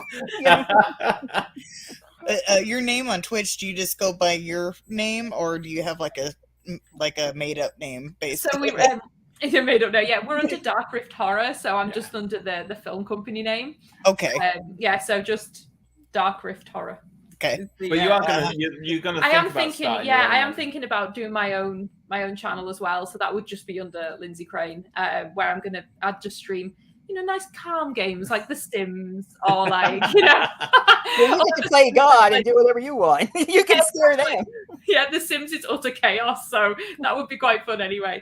But yeah, I am thinking about maybe doing that. Because when we're on the stream as well, when we've been streaming the horror games, we just go off topic all the time, and we talk about like weird stuff. Yeah, we talk about food quite a lot, like people's favorite snacks, and like, so we just go off on a tangent. So it's a lot of fun, and the people that we've met like through the chat are just so lovely, and it's so much fun just chatting to them all night. I think you'll just put in the Twitch link. Yeah, that's the chat. Twitch. Yeah. If you want to kind of come along, I suppose Yeah, it depends for it'll be time zone. zones. Yeah, so we stream on at the moment we stream on a Tuesday night and a Friday night between 8 and 10 GMT. Well, starting at 8, but we can go much later. But we start at 8 o'clock. GMT. So obviously for you guys, it'd be 3 p.m. I think. Are you 5 hours behind us? Yeah. So obviously it's the middle of the day, but we can stream for longer than 2 hours. So if you ever get a chance to pop in, it'd be amazing. Yeah, it'd be good to see you. Yeah, good fun to chat. Okay. Boom, so put Twitch. PVD Horrors said great interview. So he's enjoying himself here. I had to mute for a second so I could flip over and put this in the chat. So I came back and I heard. I think he's just saying I put the links in. Yep. So, and we'll put it in the Facebook group too and everything. So I don't have like separate monitors, so I have like to go onto this. I can't like post where I'm at. I have to like go like leave and go to the YouTube page. As like, and I didn't want like the sound to like echo, so I like mute my thing to go to the links. So what other games you got planned that you're playing next? Were you still playing that Fathom one, or is that? So yeah, we did the 2 episodes of Fear of Fathom. Fears to Fathom. Although the second episode we might need to play again because imagine I may have died. So we need to play a little bit of that again. Well, no, specifically, she got drugged in a motel room, woke up and didn't spot the creepy guy hiding in her closet. And then the hotel manager was just knocking on the front door to check she was okay. She got scared, then hid in the closet. The guy hiding in the closet killed her. That's what happened. Yeah. That's what happened. It was funny because in episode 1, it's called Home Alone, and they're all based on true stories, which is terrifying. But there was a bit where in the game you're watching TV and you can see in the background some legs walking up the stairs. Obviously, someone's in your house, and just throughout the game you have to. There's somebody ringing at the doorbell, and you get text messages in the game, and you get a text message from your mum saying it's like Mrs. Paula or something like that at the door. So I was like, oh, so I ended up going down the stairs. But I think what you needed to do was the bedroom light, which wasn't on before, is now switched on. Instead of running backwards, I ran forwards to go down the stairs. And by doing that, the killer killed me. And I screamed louder than I've ever screamed on any stream. Probably louder than I've screamed in any film. Yeah. It was horrifying. Someone was saying you ate all the lasagna. You were too slow. Exactly. Yeah. In the game, you eat like a whole lasagna. And I'm talking like this big. Just eating Are you supposed to use that space for a weapon? Or I could eat a whole lasagna, you know. So I did die then and got killed by the killer. So we're going to redo the Fears to Fathom thing so I can actually see the killer that walks into the closet that everyone else could see and I didn't. I was just in panic mode because someone was knocking at my door and the phone was ringing and I just didn't have a chance to look that there was somebody who walked straight in front of me and hid in the closet. But we're going to try and I think we're going to Alien Isolation on Tuesday night till that's finished, and Friday is going to be like a variety surprise stream. So I'm going to select the scariest little short game that I can find, and then Lyndsey's going to find out on the night what she's playing. So that should be quite fun. But I mean, so far we've played quite a few games so far. We've done Until Dawn, we've done Amnesia, The Dark Descent, Dead Space, a bit of Dead Space, and we've done Resident Evil 7. So we're going to be editing together highlight videos, which will be on the YouTube channel, Dark Rift Horror. So if you want to check out any of those, because it's just basically a compilation of me being terrified. Yeah, it's just her screaming for 10 minutes, just 10 minutes. Jump scares. And particularly there's a bit in Until Dawn. The character had to climb out of it was like a mine shaft, and had to climb up some rocks. Well, because I'm new to gaming, I didn't know where all the buttons were on the controller. And you have to, when they're trying to climb, there's a timer on when you have to press each button. Well, I didn't hit the button in time, so they kept falling down. I think we got to fall 10. I was surprised he wasn't dead at this point because he'd fallen off this cliff 10 times. So bad. So yeah, that wasn't very good either. But it's fun. It's all fun. Yeah, it's good. I played. Have you ever played the X-Files for PlayStation? No, I've heard that it's got all the voices and everything. It's really filmed. There's live action scenes. It's got the first person, and then and you choose what they say, and they have that conversation. And if you do certain things, you're a different FBI agent. and you got to find Mulder and Scully, and then there's the whole alien thing going on, and you go to this base later on, and I won't spoil too much. We need to play this because I'm addicted to the X-Files. I love it. But it's cool because there's different outcomes. You can either piss people off, or you can like just. Oh, that sounds fun. And what's funny is when you're the FBI agent, there's one part where I shot the gumball machine, and then all of a sudden it says turn in your badge and gun, and it shows them in jail. It's the turn in your badge and gun if you shoot that, but if you murder someone, you can actually like shoot the person. Like it doesn't show real video for that, but you get the idea. The next scene, and then it shows them in jail doing this. It's so funny. Brilliant. And like you can ask people, like if you keep bugging them questions, you can like piss them off, and it's real video. But it's awesome. It's like the best PlayStation game I've ever played. That sounds brilliant. Yeah, we need to check that out, definitely. We've got to get you on that. It's 4 discs, and you continue playing on and stuff. I mean, it's a challenge. Cool. Yeah, we should do that for sure. Yeah. I mean, I'll die in the first 10 minutes. Like, I mean, it's not too bad, but just certain mistakes you go back and stuff. But I mean, yeah, it's fun. It might scare you. I don't know. But... Oh yeah, so just don't underestimate my game playing skills and how scared I get by things. Probably the 4th disc would probably be the scariest for you. Yeah, there's been a couple games. I can't remember what they are off the top of my head, but I tried playing because I'm not huge into gaming either. And my son has made fun of me because I've died in the like introduction part. I think it was a Walking Dead game, if I remember correctly. But yeah, he's like, "How did you die here? You haven't even started yet." You took 2 steps and you just dropped dead. Like, what's going on? You know, I tried to play Dead by Daylight, which is like obviously the new big horror game. Yeah, I have that. Yeah, I thought, I thought maybe I'll be, I might be all right. I'll just keep running and maybe that'll be okay. Literally, I think I died 2 minutes in. Like, I'm not exaggerating. I kind of ran out of the building and I was like, oh, I don't know where I'm going. And then I was like, oh my God, there's the killer. They put me on the hook. And then somebody, this is in one of the highlight videos that's on the YouTube. Somebody lifted me off the hook and then I ran into the killer. No, you run into the killer every time. No, but like it was instant. Like literally, I came off the hook and the killer was there, and I just was like, "Here you go." It was But what I did, I played the killer one time, and I was running around, and apparently I didn't see like one of the people like walk right in front of me, and they ended up like escaping. They ended up messaging me afterwards, like, "Why didn't you kill me?" I was like, "I didn't see you on purpose." I'm horrible at games. They're just too difficult. Like, there's too much to look at. I think that's what I'm finding. Is just, I think because I played as the killer, and I think they all got away. I kept losing them. I was like, oh, there they are, and I chased them, and then we turn around a corner. I'd be like, oh, they're gone. Lost them. They're gone. So you got to grow up playing like either controllers or mouse. I'm much keyboard, better. right? Yeah, I'm realizing I think I'm much better at the keyboard and the mouse. Yeah. And by better, I mean, still terrible. Still terrible. she's fucking terrible. Better. You go from horrible to terrible. That's Exactly. Yeah, it's progress. That's what it is. Right? It took me decades to get to the level I'm at, which I think is pretty good at games. Yeah, you are good. You've got another like 30 years and then you'll be there. Yeah. Yeah, there was one of the streams we did, and I was like, I feel like we've done a lot here. And I think I was streaming for about 3 hours. I mean, obviously we're chatting in between and pausing and stuff. And we finished, and he told me that it had taken me 3 hours to do 20 minutes of the game. Yeah, I was like, that's basically the tutorial section that teaches you how to play it. I was like, no, that's not true. Even started yet? This isn't a tutorial. Yeah, they were like, you're still in the tutorial. I was like, oh no.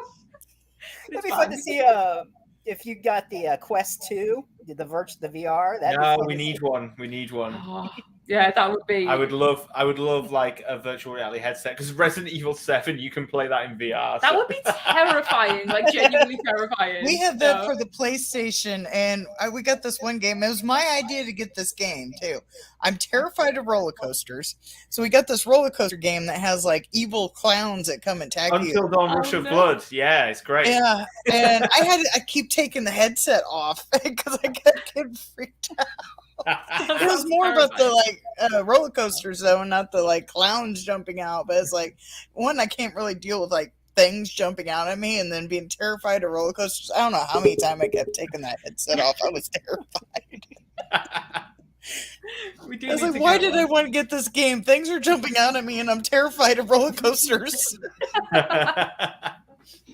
We did the Void, didn't we, when we were in Disney? They had like a Star Wars virtual reality thing, but it was in like you'd like walk around and interact, and when we put the headset on, we both became like stormtroopers, so we could see each other. Yeah. Obviously, you won't know, but he's incredibly tall. I'm 6'3" and she's not. So I was like the tiny stormtrooper. I'm like this tiny stormtrooper. So I'm like 5'6", so there's a significant height difference. These stormtroopers were like. And Darth Vader comes at you with a lightsaber, and he's just probably just like, how small are you?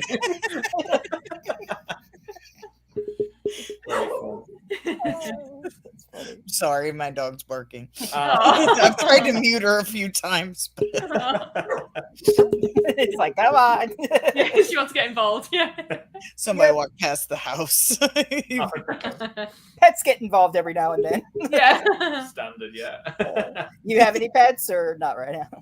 No, we don't. No. No, we both grew up in pets. families with loads of pets. Like we used to have 3 dogs, 2 cats, guinea pigs. Yeah, everything. you had loads of pets. I had 2 cats, but you had loads of pets, didn't you?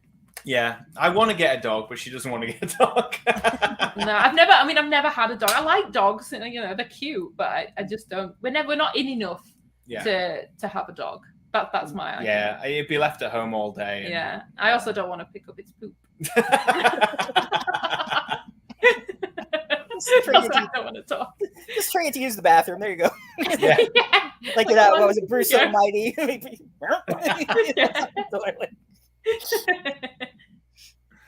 Yeah, there's videos too of people. I've never been able. I tried to train her, but she's little. But I've tried to train her to try to use the bathroom, especially when it's like super cold. 'Cause, I live in the Midwest, so it's like it's really super cold. It's like use the bathroom so you don't get cold. But she didn't like me setting her up on the toilet. Just got the image of a dog just like using the toilet. It can be done, maybe. Yeah. Well, they have some weird America's Got Talent animals, so sure. Yeah. Maybe one day we'll find that dog. Toilet using dog. The toilet dog. All right. Anything that we might not know about you that you want to share, whether it's talents, interests, hobbies, whatever? Just interesting facts we might not know. I don't know. Makes us sound like the most boring. We're boring. We're boring. Any interesting facts? We have no interesting facts. No fun, just movies. Just movies. No. I'm a big Disney fan. I guess, love Disney World. Like a big Disney World fan. We try it well because of everything that's gone on, but we go to Orlando almost every year to go to Disney World. I guess that's not an interesting fact. That's just a fact. So, like, you can imagine I was happy when they got Star Wars and they started building the Star Wars because I was like, yay! Yeah, you're happy. And then Horror Nights is next door, so I was like, yes, we've got to go to Horror Nights. Yeah, so you were like loving it at Universal, like Halloween Horror Nights, whereas I was like, yay, Mickey's Not So Scary Halloween Party. I was like, this is much more my scene. Go trick-or-treating around the park. It's great. You ever see like on TikTok how they have like Disney facts that'll like ruin the movie for your childhood, like disturbing Disney facts? Oh, no. I've seen those. They just had one about Nala, how like if you look at her, there's only 2 male lions in the whole pride, and her eyes are the same as Scar. So Scar is her father. So technically, Simba and Nala are first cousins. Oh my god! Boom! Lion King. Yeah. That's horror for Lyndsey. That's like Lyndsey's horror. Yeah, for me, ruining Disney films. I'm like, no. Yeah, they have like some weird. I'm sure you've seen it though in Hercules. It's not really that terrible, but the lion, it's Scar when he's posing. Yeah. Yeah, I remember that. Yeah, I do remember that one. Yeah. That was a good one. Yeah, I do like all the little like crossovers. They do a lot of like Pixar, don't they? With all the you see the pizza Pizza Planet truck in a lot of the films. I think he's in Mm. Wall-E. Yeah, it is. Yeah, I do love Wall-E. It's so cute. It's great. Wow. Yeah, it's so cute. I just think what's so impressive about Wall-E is that for the first like 40 minutes, there's no dialogue. Yeah. And for a kid's film, for a kid to be like into a film like that without any dialogue, I think just it shows how good of a film it is. It's a great movie. It's really good. Yeah, I mean, I love them all. So yeah, be here for hours.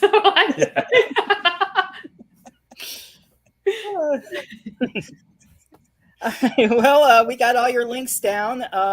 Anything else? So I guess I'll let you go for the night since it's night there for you. It's probably getting later. It is, yeah. Yeah, I don't know.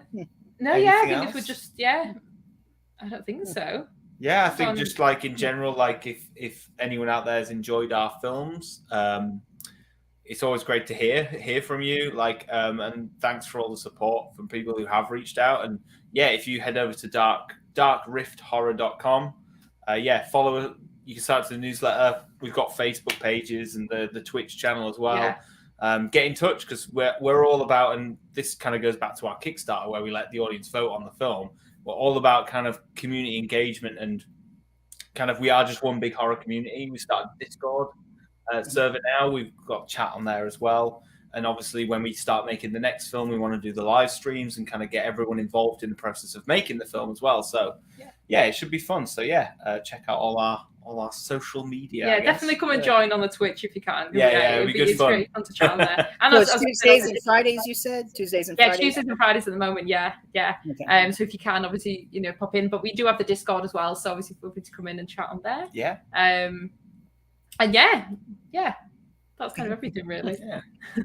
All right. So it's been fun. Thanks for coming on. So no, thank you for having us. It's been great chatting to you. Yeah, it's been awesome. Thank you. Yeah, we'll definitely have you back once we get more information on the other stuff too that's coming out. So. Yeah, that'll be great. Yeah, that'll be great fun, when we kind of get all that going, it'd be good to kind of chat about it and stuff and get you involved somehow. That'd be really cool. So I'll help out as much as I can and us in the community and everything. So for sure. Awesome. Nice one. Thank you so much. You're welcome, guys. Yeah, it's been really good. Yeah, it's been good fun. All right. I tagged the links to Twitch and the other one in chat, so hopefully you get some of the people coming over. Nice. Thank you so much. Yeah, POV or POV. Point of it, no PVD. Say that right. PVD or it's coming out from his point of view. From his point of view, whatever. He's coming by. No, it's great. Thank you. Awesome. Thank you so much. You're welcome. Hope you both have a good day because I guess it's like mid-afternoon for you guys. So yeah, it's like almost 4:00 in the evening for me, and I'm an hour different from him. Oh wow. Yep, I'm in Florida. So yeah. Oh, you're in Florida? Mm-hmm. Yep. Right, we've just been like bigging up like Florida as well, so that's good. I go to Orlando. Yeah. I got that Florida vibe too, I'm sure. Yep, there we go. What was it? What were you talking about that one time? Boom, about I tease him that he's Florida man sometimes. Florida man. Gee, thanks. But yeah, okay. Have a great night. Oh boy, so we're like on day 4. On that note.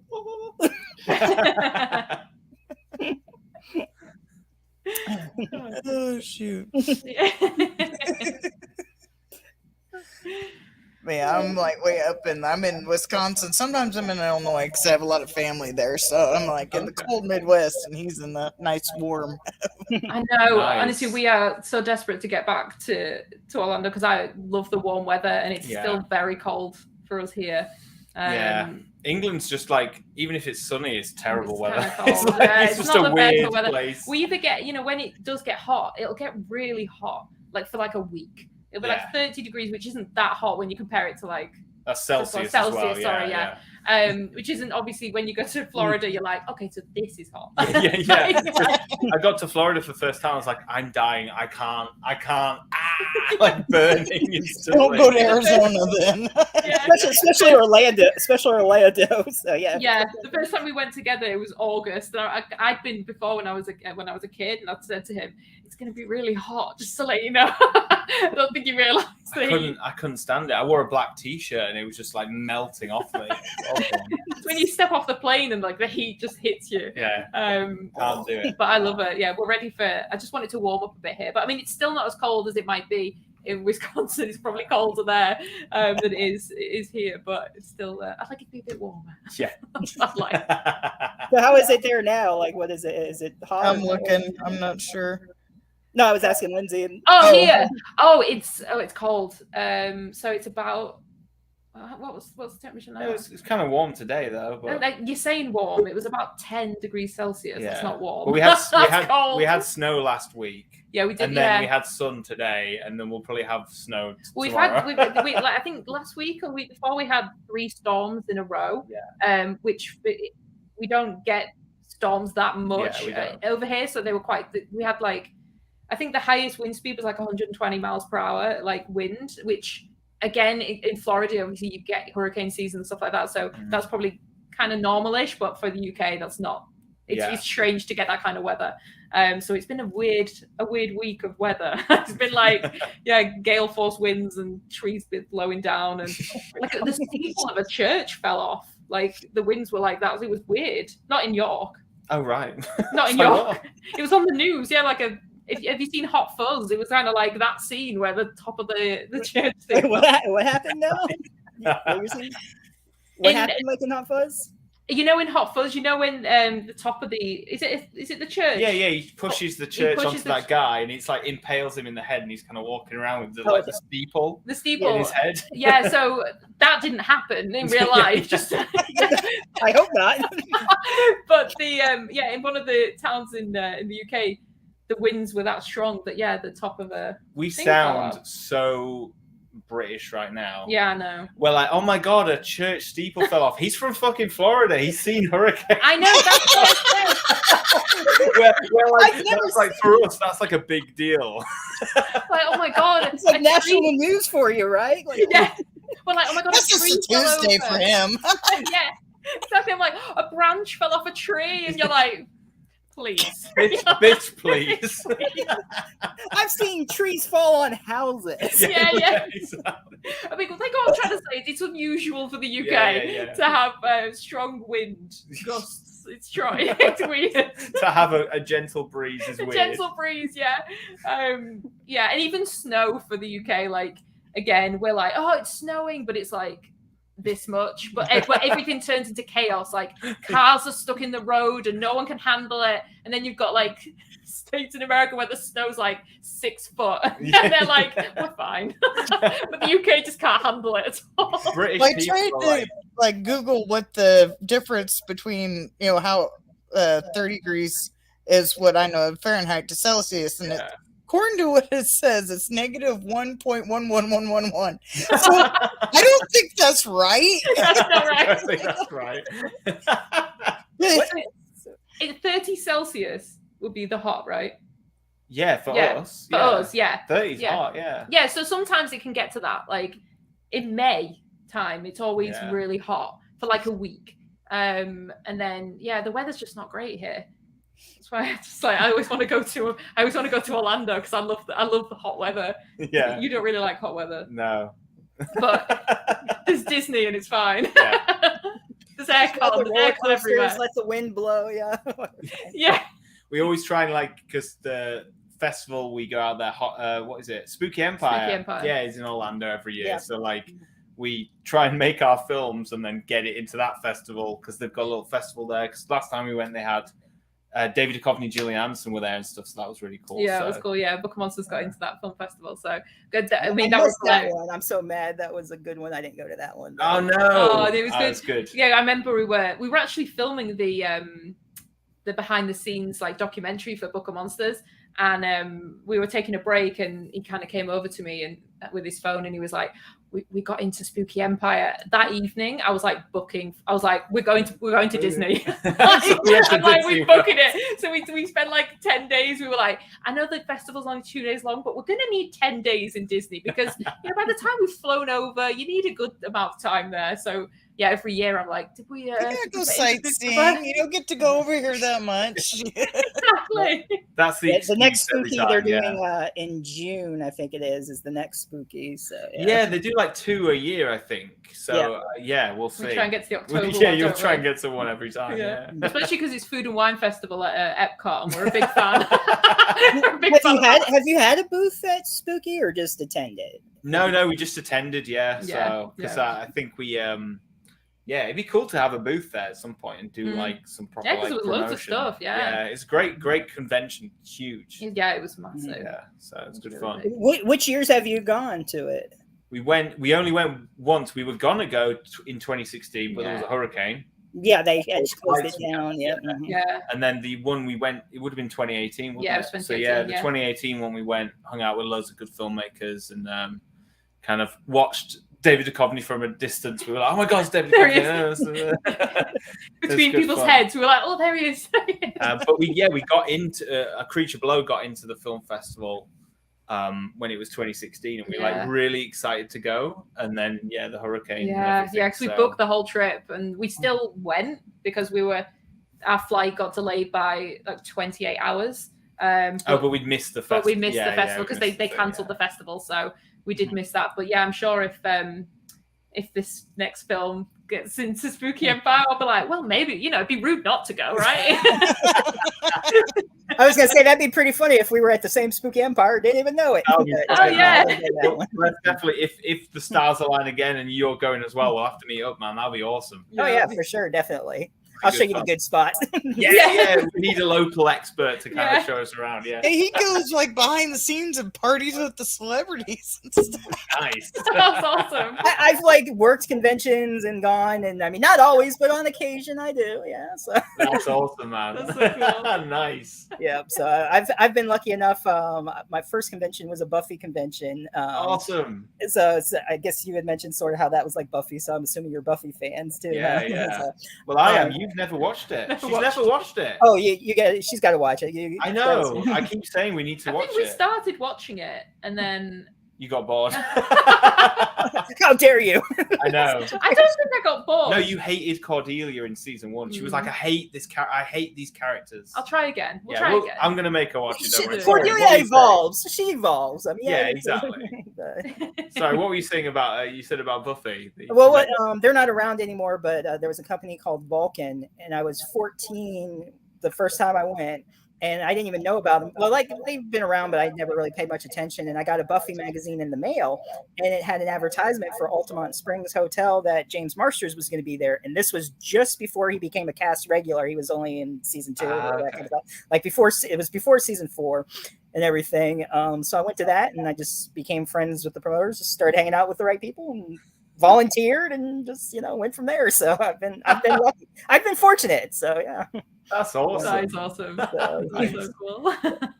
And I'll go sometimes the day before conventions too, or whatever, and people hang out at the bar, and I just happen to run into them. And so I've actually had more fun the night before the convention than actually the convention itself.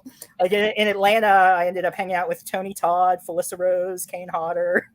To 2 a.m. It was so much fun. That's so cool. That is awesome. We need to do that. Go a day early to the hotel. Yeah. You might have to hang out with me. Yeah. I'm the famous Floridian among the conventions. There we go. But yeah, it'll be fun though. Yeah, definitely for sure. Awesome. Yeah. Well, fingers crossed. Yeah, we get into the next one. Yeah, that'd be awesome. Yeah, you can, of course, go to the website, and if you do decide to set up a booth, you can set up as a vendor there. And actually, since you have that Book of Monsters shirt, was that one that was just specially made, or can you order those? We got these made for the Kickstarter specifically.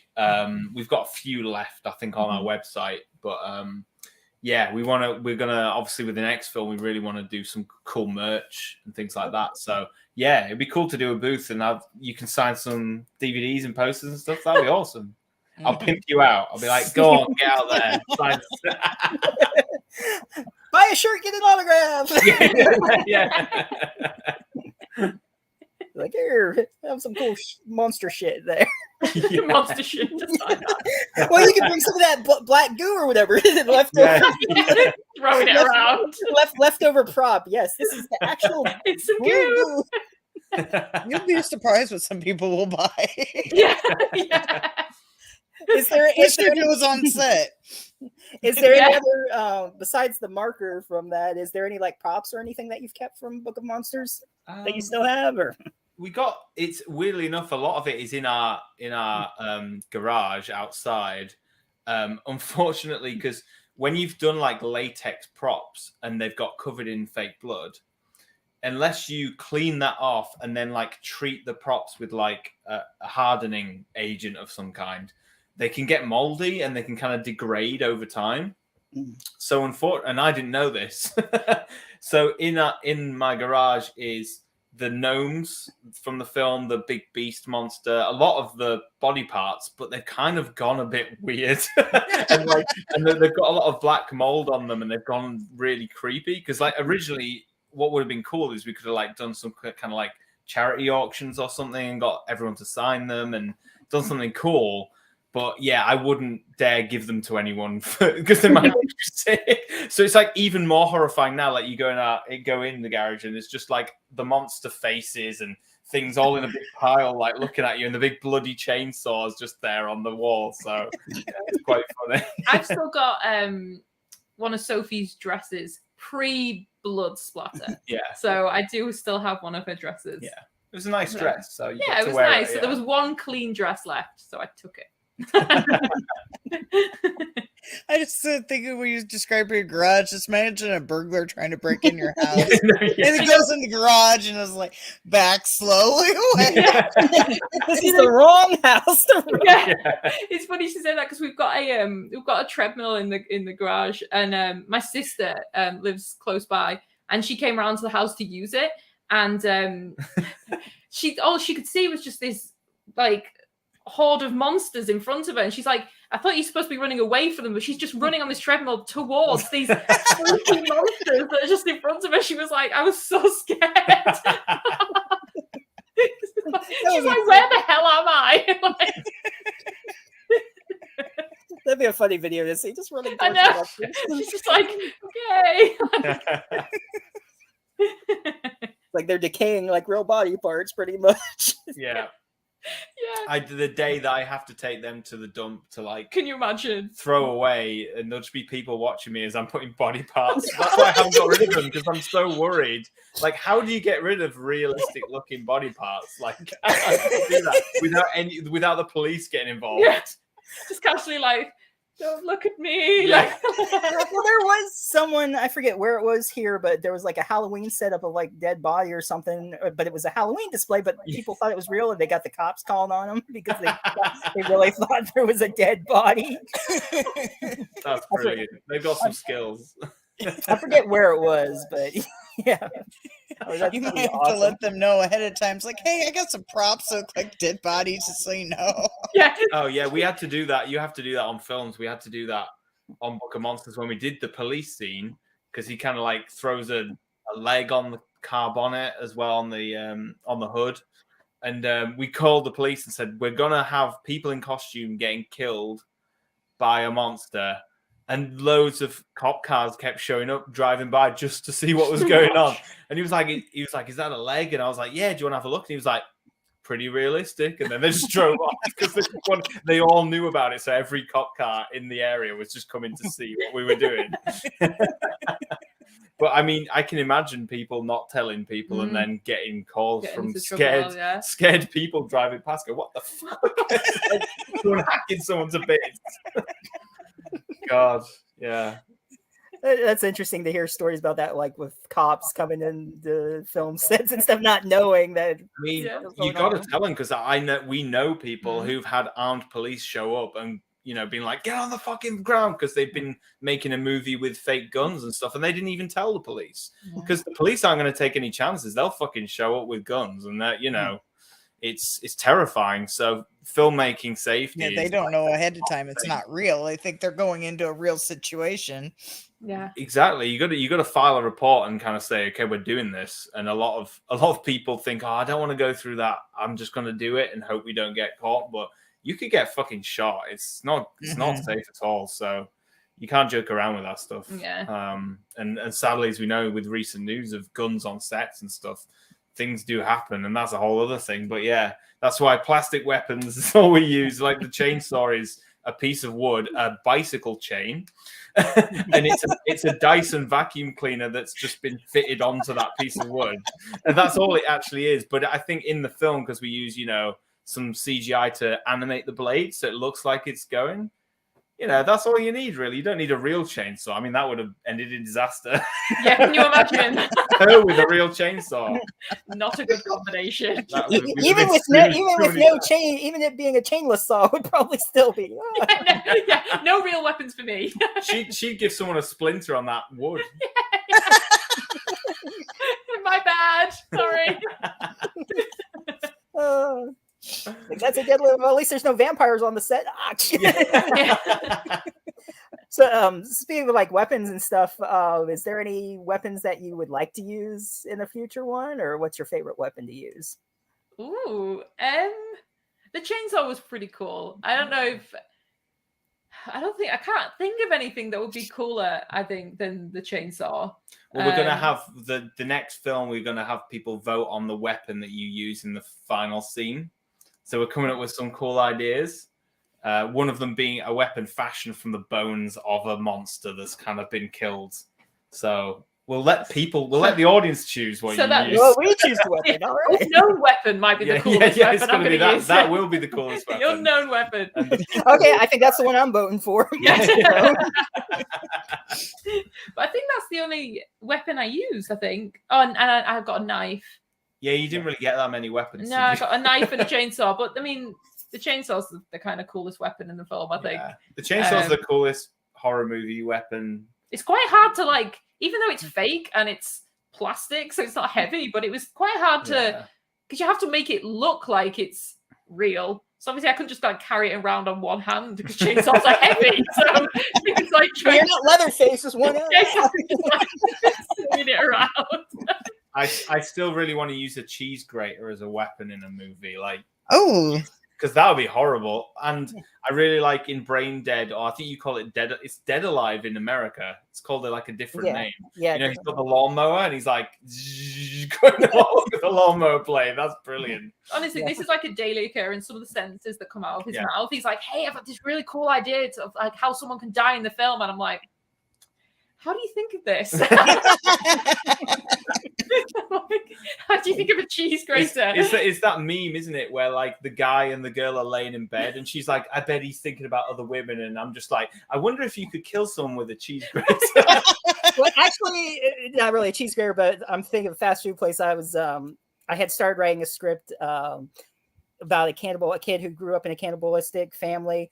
And I was going to have him taken away from his family, but then people would know where he came from. So I'm going to have him kill his family discreetly and no one knows about it. And so he grows up a cannibal.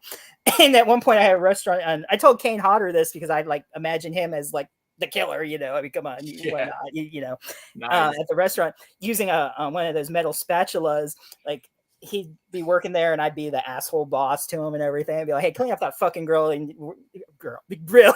Yeah, the grill too. Clean good. And so then he get pissed off, put my face on the grill, cook the one side of the face, and go through all the pots, pans going up. Yeah, I'll clean the grill when I'm done cooking, you motherfucker, and then put ketchup on and peel the skin off and eat it.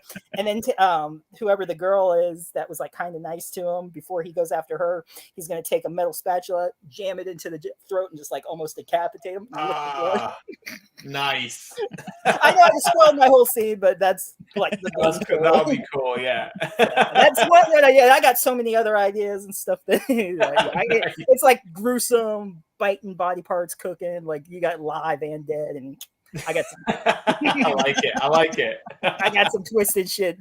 I watched that. I'd watch it. Yeah. Even Kane was like, you're a sick motherfucker. And I'm like, he kills people. He kills people. That's a compliment, man.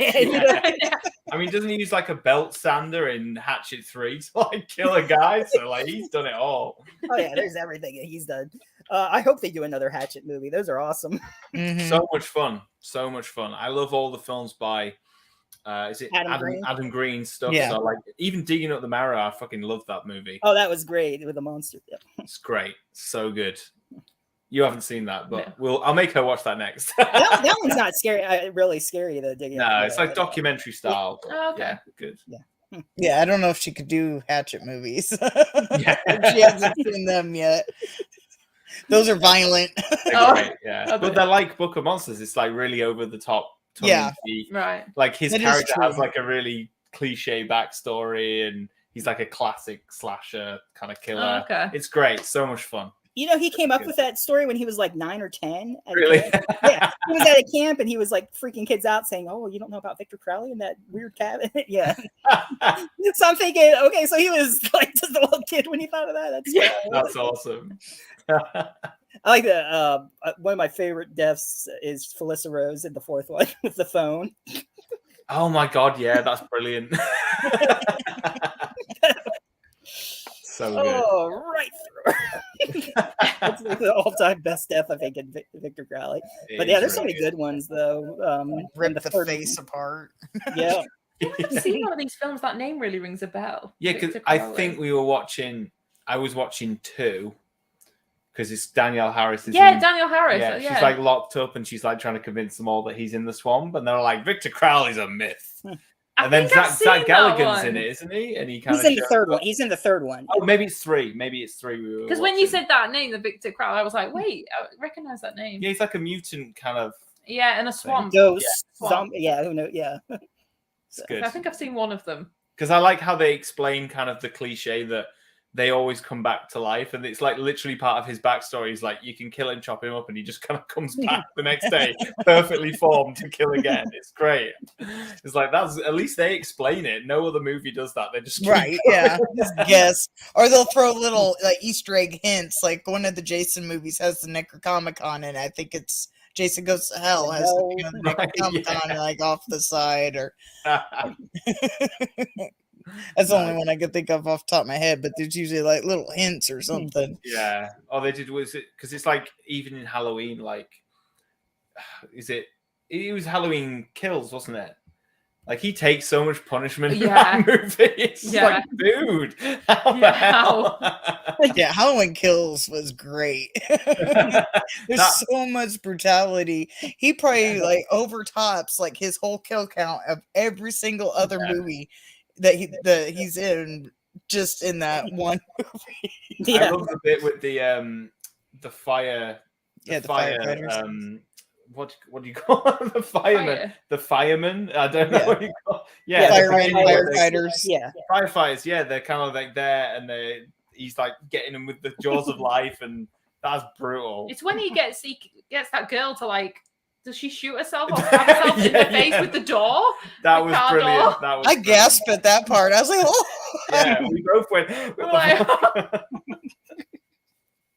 It was not expecting that at all. No.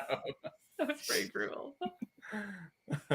Halloween ends. I can't wait to see that. So I think that's this Halloween. So, but is it it's really going to end? They're either still filming it or it's just about to end. I saw something about it yesterday in the articles.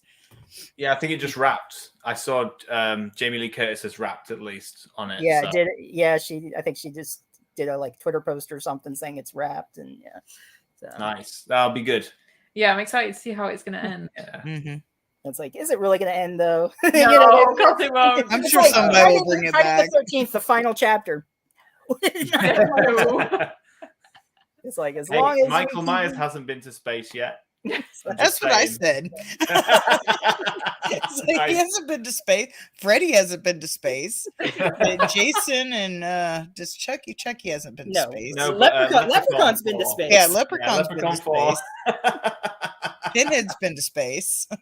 Yeah. Holy shit, I forgot that. That's just like the space station that's built like the Lament configuration, isn't it? It's to trap them. Oh my god.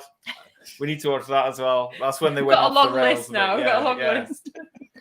It's brilliant. Like, we'll just give you a whole movie list to watch. Yeah. It's like a reading list. You must watch. Yeah, before the these. next when we do one of these again, I can list off the ones I've watched. Yeah, like an update. yeah. Let's see. I'm trying to think what else is good to watch. Have you ever heard of the Wild Eye movies? Different Wild Eye's the company. There's like Return to Splatter Farm, Velocipasture, stuff like that. Yeah, it's weird because they US distributor, and I think we talked to them again with like Book of Monsters very back in the day when you make the movie and you email everyone going, does anyone want to watch the film? Anyone interested? And we talked to them, and they're really nice guys. But their films don't get as much of a wide release in the UK because I know, like, is it on Tubi or something? They've got like a whole section. Oh, there's like 234 titles. Yeah, I've done a video. Yeah, and like I saw stuff on Instagram about Velocipastor, and I was like, it's basically about a pastor who is a part Velociraptor. It's like a werewolf movie with. It looks amazing, but like, again, it's so cheesy though. Like when you see it, it's like one of those silly dinosaurs. Like it's so different from the cover. Like the artwork for all of them is amazing, and it's not always. It's rarely like it is in the movie. Like they have a car burning, and there's no car, and it just has text "car burning." I love it. They just embrace the fact that they had no money. They just went, "Fuck it." Like, and they've got ninjas in it too. It's like ninjas versus dinosaur. Come on. Reminds me of Tammy and the T-Rex. That was that was such a great movie. I got that. What was it? Not Arrow released it, but they had a 4K. I've got it. Yeah, the over here 101 Films did a Blu-ray release because I made you watch it. It's the bit where he's like on his little hand like on the phone dialing the numbers. So funny. It's funny. I kind of want to watch that again. Actually, yeah. Denise Richards writing him. If you like that, you probably will like Velocipastor. It's hilarious. Nice. I like Psycho Gorman, and that's also kind of like Psycho Gorman's great. I still gotta watch that one too. I gotta watch that. If you want to chuck the little girl sometimes, like chuck her away. She's so annoying, isn't she? I just want to punch her in the face. She gets a little bit of redemption, but she's still annoying. But I don't know if that's on Tubi or not, but it's on Shudder. I don't know. I don't think it's on Tubi though. Oh, okay, it's fairly new, so I don't think it's on Tubi. But I know it's on Shudder. At least it was. I gotta watch it. I forget what it's called, but they got an original Tubi movie, and Tony Todd is in it. I can't. The Changed is one that came out recently. I've seen advertised. I think it's like an Invasion of the Body Snatcher style one, but Tony Todd's like on the cover of that one. I know he's on the cover of it, but I can't remember if it was called The Changed or not. But it's like advertised like right when I go to the home screen. I think. Let me see if I can. Okay. Well, he's looking for that. I know he was talking about Train to Busan earlier. Oh yeah. But have you seen Peninsula or? Yeah, Lyndsey got me the box set. Yeah, it's crazy that one. Like even you more. Seen the cartoon one too, Soul Station? Not yet. No, we haven't watched it, but that's in the box set you got me. Yeah. I know a lot of people like it. I'm just not a fan of the animation. I don't know what it is. Like the story and everything's great. It's just like the animation, something about it. It's just that's the cartoon's like a little prequel or something to it. Yeah, right? The cartoon's like a prequel, and then Peninsula is like 4 years after, if I remember correctly. And then that has no connection whatsoever. But there's a TV series on Netflix called All of Us Are Dead. Yeah, it looks which good. They actually referenced the movie Train to Busan in the. Nice. So that movie actually lives in that universe. But those those zombies like move a lot like the same ones in Train to Busan. Like jumping all over and stuff. I think there's an American remake, isn't there, called Train to New York that they've been shooting. They're working on it. That's not been released yet. I didn't know it was called Train to New York, but I know they've been working on an American version of Train to Busan. That's what I heard. I don't really like usually when they try to do the American ones, they like mess it up. Like I don't know if you ever watched Death Note.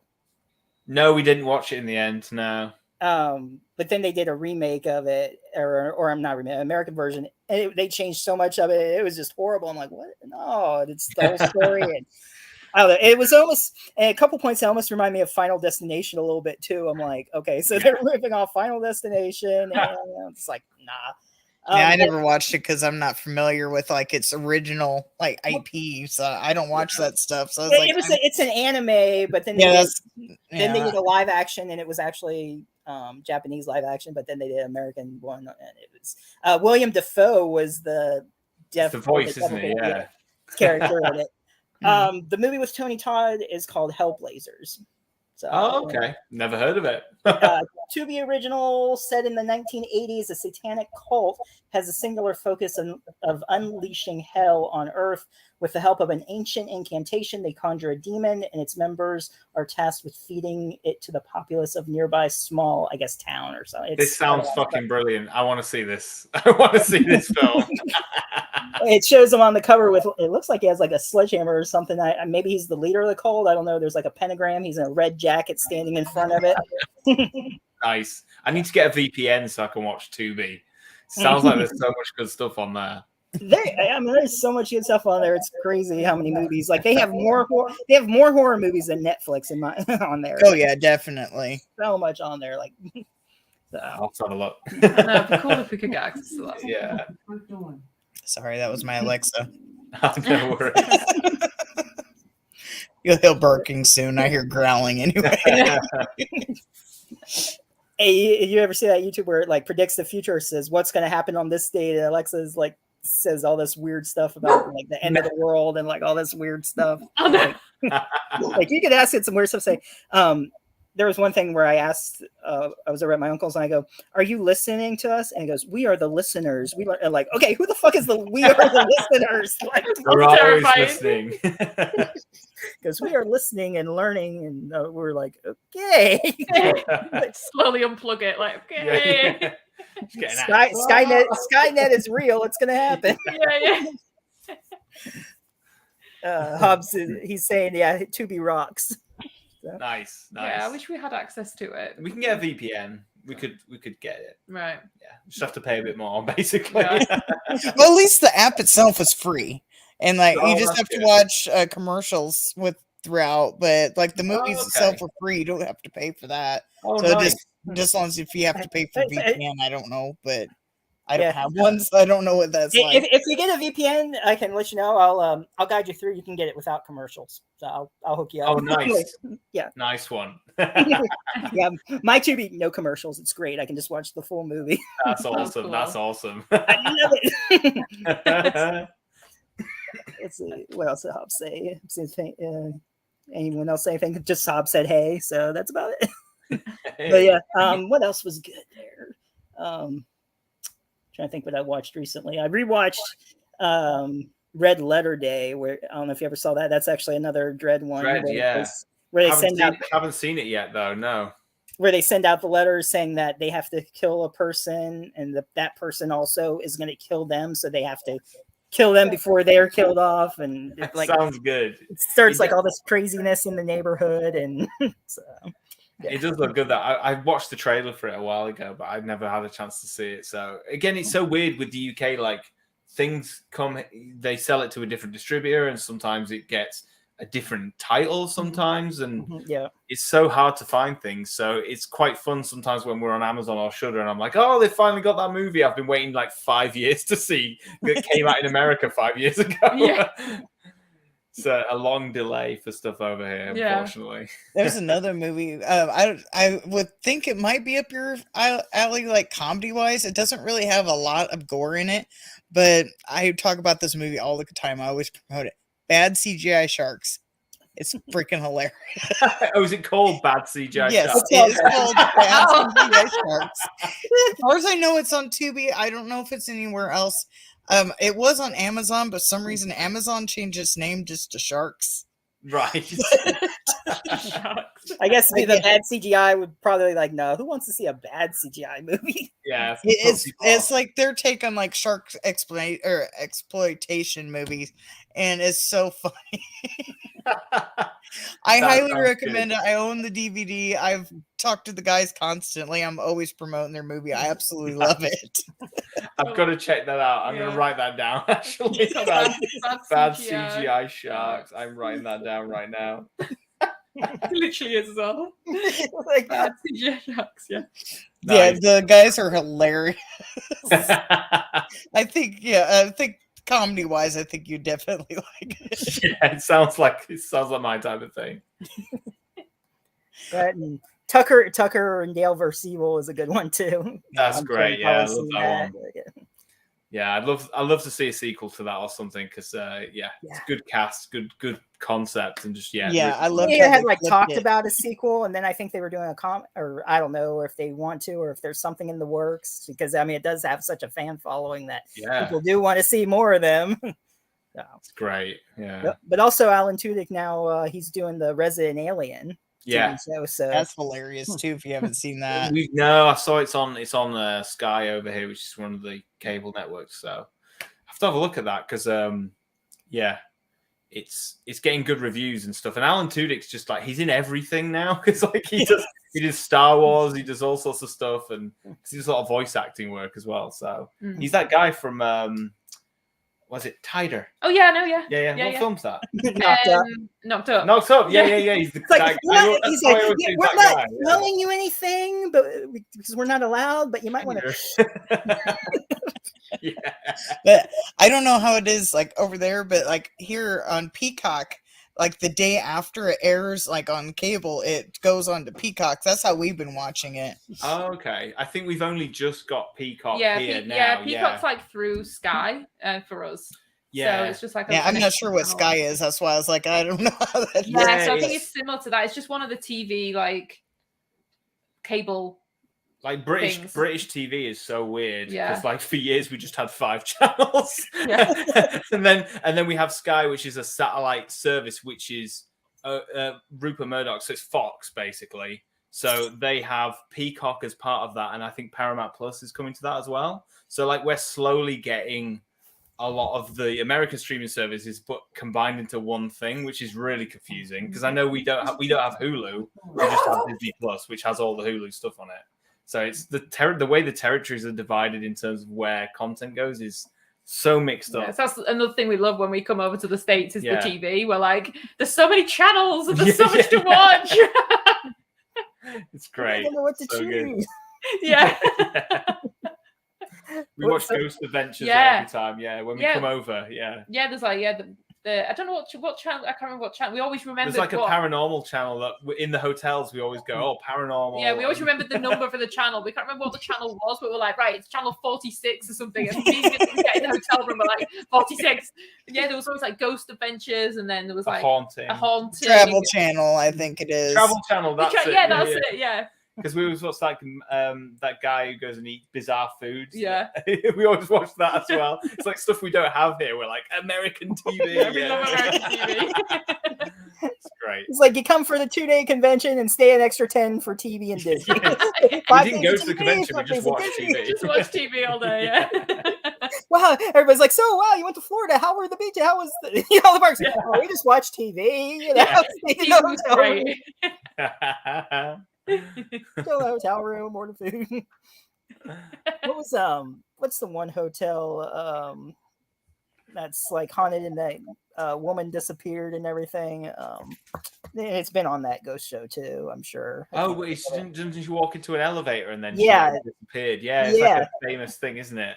Oh yeah. Yeah, I don't know. I can't think of it now. And I think they actually did like a special where like people don't go in that hotel and then they actually allowed them or did something, like a television special on it. It's terrifying. We're talking about something else in the chat. Don't go there.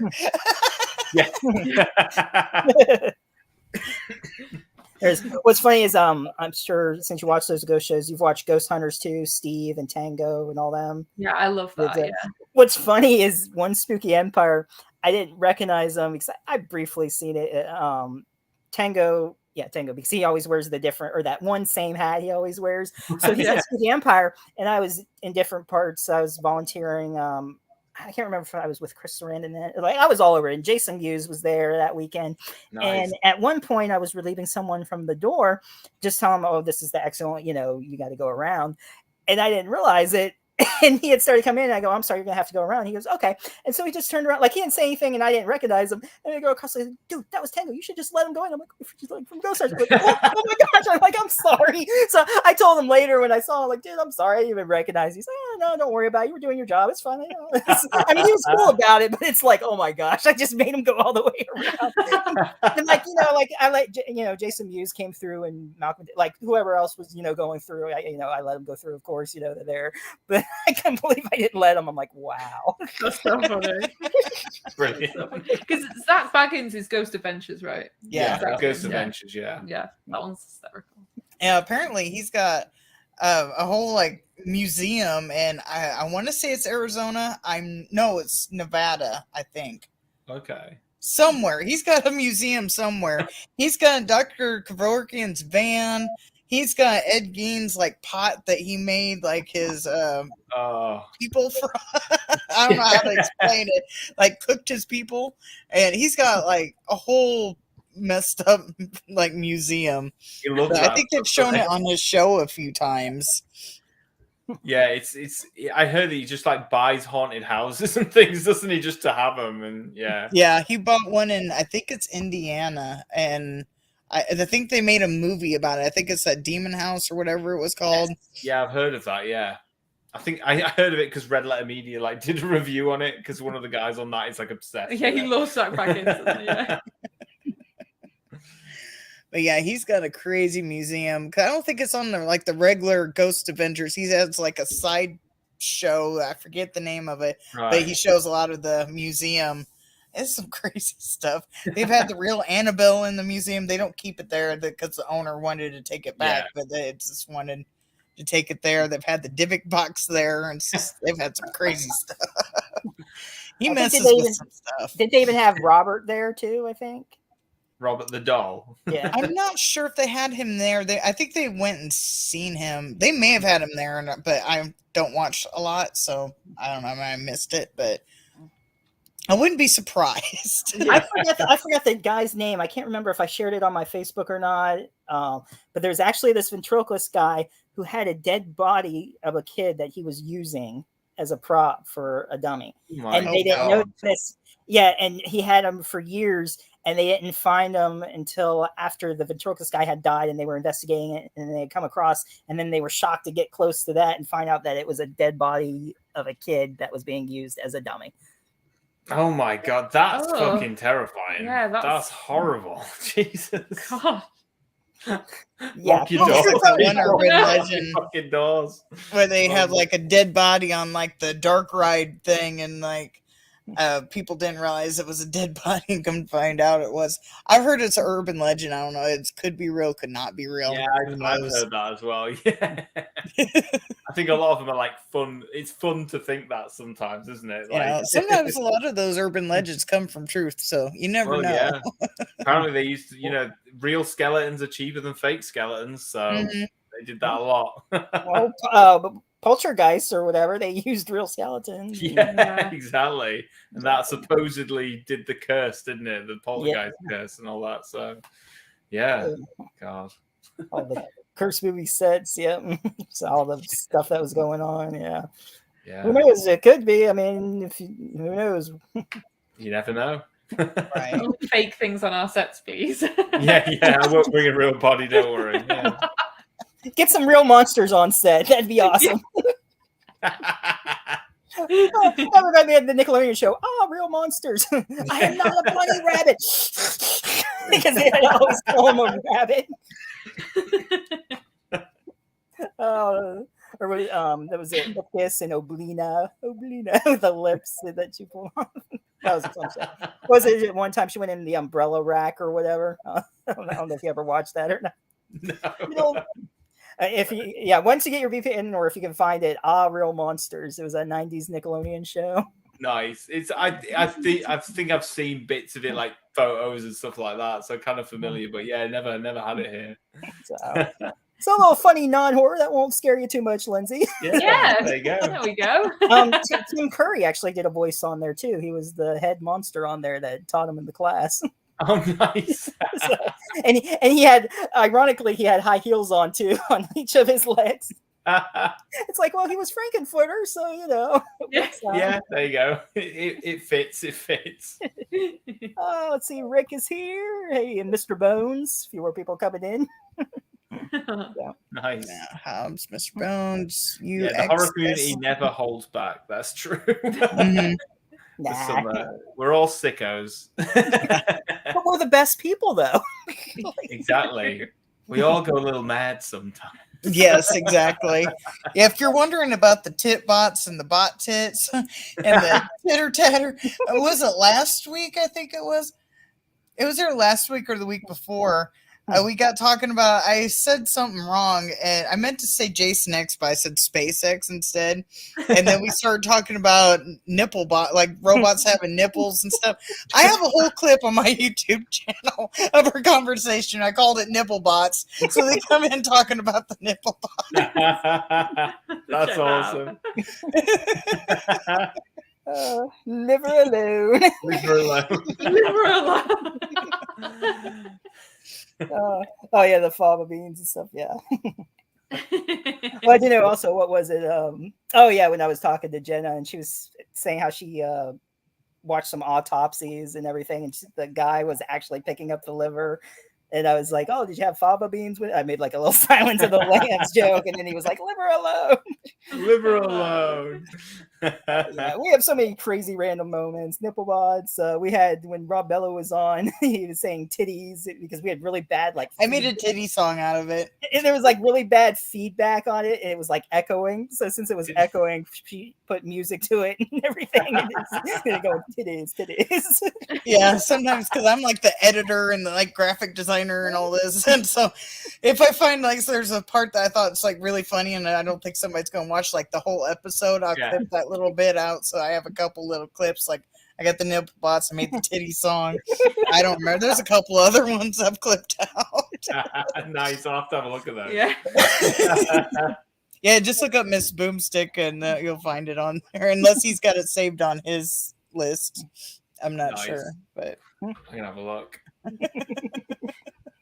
I've made some little creative. I'm trying to teach myself editing with my software, so I got some crazy, like weird videos on there. I've been playing with my editing, so I've made like little music videos of things. So I was playing with it. I was like, "Oh, this is I've put like hours of work. Might as well post it as a video." Yeah, do it. I got some weird. I got like food dancing and stuff. I've written it down. We'll have a look at that later. Yeah. Speaking of that, I think we're gonna have to go, guys, because it's really late where we are. Right? Oh yeah, no fun. It's only been 2 hours and 35 minutes. You know, it was good. It was a good chat. Yeah, we talked about, I think, lot of stuff. Everything. We covered like Book of Monsters all the way to robot nipples. The book was the gateway to it. Yeah. Nice. It's been awesome, guys. Thanks so much for having us on. Like, it's been great fun to just chat about horror stuff. It's been yeah, it's been fun. Anytime, like I said, you're welcome back. So nice one. Yeah, and we'll keep you up to date when we do the next film and stuff. And it'd be good to chat again about all that when that's kicking off. All right. Nice one. All right, you guys have a good night. Have a good night. You have a good day. Thank you again. Yeah, have a good day. Yeah. Bye. Bye. Bye. Bones. I'm sure my blood pressure is high. Does that count? I don't know. Yeah, they're talking. They're having a little conversation. Yeah, high, drunk. All right, nice. I'm not drunk nor high. I don't know about my blood pressure. I haven't been to the doctor in a very long time. I should. But I can't. No, I wish I was there. I need that. I don't know if I can handle it, though. I haven't done shit like that in like freaking years. But it's not legal. Like, go somewhere where it's legal. Right. Well, hell, I just go to Illinois is legal. I guess next time I'm at Mom's. Hey, Mom, you got that present for me? I know they've been talking about making it legal in Wisconsin, so hopefully. No, I'm not that far from the border, but still, I don't want to get caught driving across the border with it. Right. Oh, yeah. Let's see, 5:30. I'm going to be getting something for dinner shortly. That was fun. They ended up staying longer than I thought. I wasn't sure, but hey, whatever. I don't mind. Yeah, we tried to let him go sooner, and then I think there's having a lot of fun talking. Getting high with mom. Not of my family. I would have to like sneak out and go to wherever like dispensary there is and like go like hide somewhere, but yeah, we're not that open of a family. Maybe my brother, but I don't know if he messes with that, but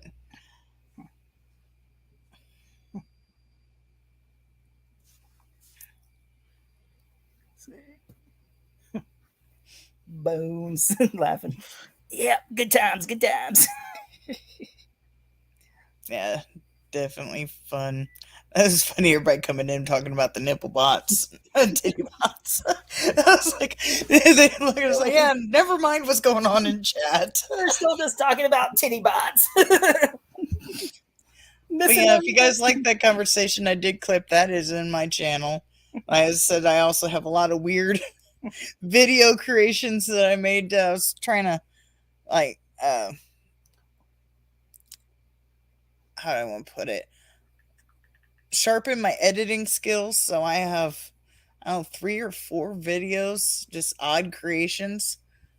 Oh, that's funny. I was about to send something to Lyndsey real quick, and I guess apparently I hit voice or the microphone was going, and accidentally, I don't know what I recorded, but something just got stuck.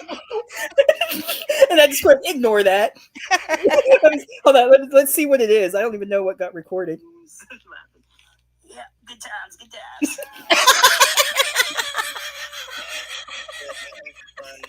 It's funny, everybody coming in talking about the nipple bots.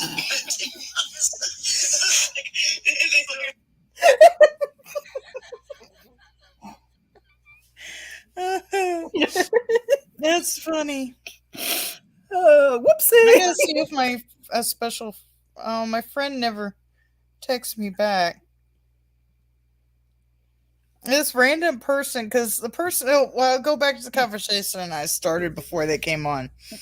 So I've had this number for at least a year, if not longer. And the person who had it before has never told anybody, not even her landlord, that she's got a new phone. I've had some interesting conversations. And if you catch me just right, I'll mess with you. Sometimes I'll be nice and I'll say you got the wrong number. But if you catch me just right, depends on my mood, I will mess with you. And this person's like, hi, I posted this picture on my Instagram. Hi, I was calling for Justin. He just wanted to know if you could give him Amy from the trailer park's number. And I just sent them 1-800 trailer park. I have been waiting for them to text me back because I want to say, why is Justin creeping on Amy again? I'm dying and they're not responding. I'm just about to have to text them back anyway. They're not cooperating with me. Poor Justin is going to get. I'm going to have to try. Whoever that is. I don't know. I don't know who that is.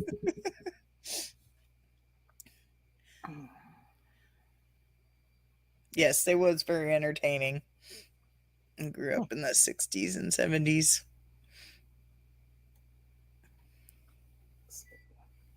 Oh, I just saw I was bringing this up. They're going to have Fright Night, the original one, on 4K Blu-ray digital coming soon. Nice. Sounds like my dog's causing havoc outside. I heard all the other dogs going off. She likes to she'll be quiet and won't bark at the rest of them unless they ignore her. And she'll just be quiet and stare at them and just until they bark at her. And then she'll just trot away. She's like, I've caused commotion now. I'm going to go trot away. Unless they ignore her, then she'll bark and have a fit. But she's an attention whore. Did part 2 ever get a Blu-ray or anything? I don't know. Did Fright Night 2 ever get a Blu-ray? I'm not sure. I know it was on DVD because I got the DVD, but I don't know about Blu-ray. I guess I'll have to look that up. Oh, I got a computer. I can do that. Right. 2. Right. Yeah. It does have a Blu-ray.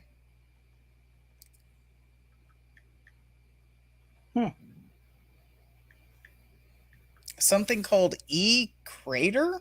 I don't know what that is, but you can buy it there for $14.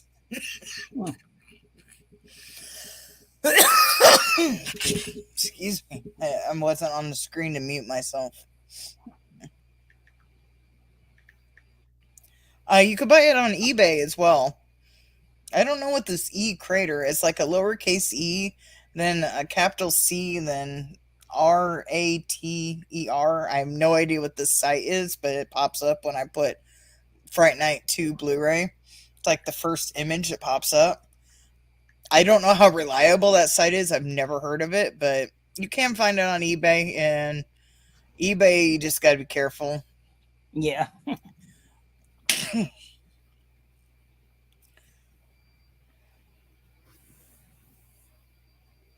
Looks like it might be on Amazon as well.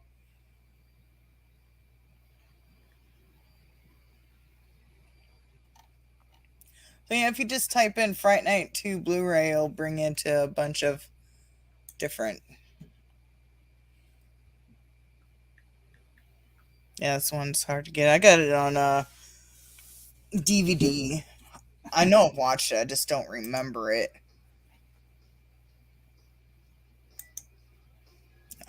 Follow her. Bones wants to know is the original or remake, though. Oh, I don't know. I didn't look. Thank you for subscribing. I was just subscribing to that Dark Rift horror. I could get updates. Yeah, I don't know. I'm already off of there.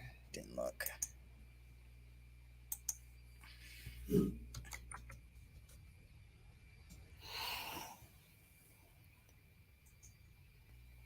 So it's been a long time since he watched that. I think there was a werewolf in it. There might have been. I'm not sure. Yeah, I don't remember.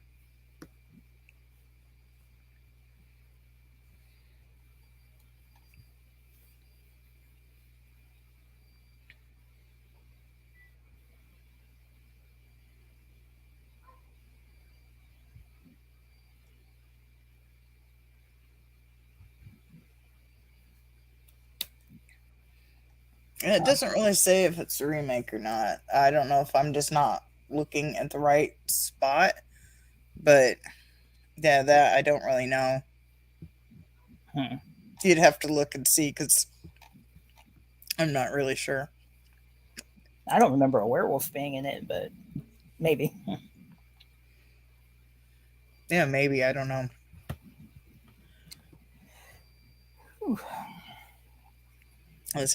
I don't even know if I've seen it. I know I own it.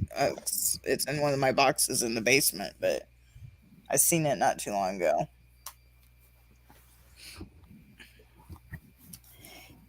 Yeah, I'm gonna have to watch the gag reel and everything on this Book of Monsters since I ain't get a chance to when I yet. get enough money, I'll have to buy that so I can see the gag reel too. I could just imagine. I like the movie anyway, so it's on. Oh yeah, it's a great movie. Yeah. Even though it's on Tubi, it's worth having. Oh yeah, definitely. Such an underrated movie.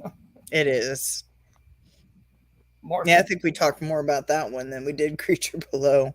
But it's, I don't know. My opinion is such a better movie. Yeah. But like I said, I think he said Creature Below was before that one. And it's more serious. So I think like our taste is more towards the Book of Monsters. I don't do any of that. I was single back then. No kids, different time. See, Steve, you ruined your poor mom's life. Yes! Gold complete. I'm just kidding. I had to do it. She's like, I was single back then.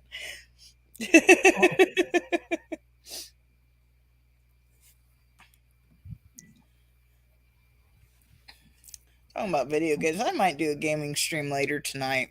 I don't know what I'm going to play, though. If I'm going to play more Red Dead or if I play a different game. She thought it was funny, at least.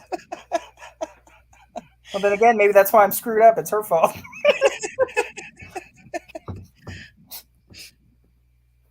Oh, she said she didn't do it with you. But so she just claims. blamed you. Damn it. I could be out partying if it wasn't for you. I don't know if you have siblings. So. Nope. No.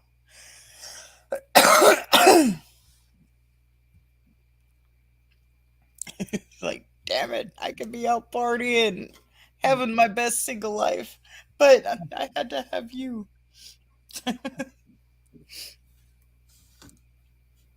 I'm just kidding. I'm just making shit up. So don't take any of that serious. Oh, I'm getting hungry. Mm-hmm. Really get something to eat. Do we have somebody yet for next week? I'll make sure I don't have nothing messed up in my notes. As of right now, anyway. I don't think so. Okay. Of course, that will probably change, but never know. I just want to make sure I'm not like missing anything in my notes. But yeah. But I know, let's see, it's March. Yeah. Yeah, nope, not for the next couple weeks, I don't think. But I mean, it could change, though, so yeah. Right. Just waiting to confirm a couple things, too, so. I know this is a scam, but like when I posted the thing about their guest tonight on Instagram, I got a message from somebody. I'm not going to say their name because I'm pretty sure it's a scam, but it's like this business type thing. And they're like, I can edit your video and to just audio for you. I was like, thanks, but I already do that. I don't need you. No. It's like, sure, if you want to listen to my Spotify, go ahead. I already do it. Right, yeah. I clicked the view profile and their profile was private, so I'm like, I'm pretty sure it's a scam. Yeah. So I just like, thanks, but no thanks. I do that already. Well, then I got something about how they can promote it says promote your podcast on this, Just, but then you got to pay for it to get it. I'm like, no, I'm not paying. Yeah. I got looking at it, and I've seen a lot of people do it, but it doesn't really look like there's a lot of interaction. It's just basically they put like a clip or whatever onto their thing, and it's like, I'm not paying you for that. No. It's not worth it. I think they're just finding a way to take advantage of people who are desperate to get their name out there. We could do it without them. We don't. That's just a scam. No, I'd rather just promote it myself. Or if someone is going to promote it, I can like help them or whatever. But I'm not going to pay to promote myself. No, it was like first time I saw it, I was just like, I did click. First time I was like, I messaged them and I was like, oh, what is it? And they said they had to pay. I forget how much it was. I think it was pretty ridiculous price. It was like $100, $200. And I was like, no, I didn't realize it was a paid thing, so never mind. And they tried talking me out. I'm like, no, it's not happening. It's like, I'd be poor. No way. Pay us, no please. money. I said, no, that's not happening. So how are we doing on the Spotify? Have you checked it recently? No, but I can. Last I saw it was at 18 cents.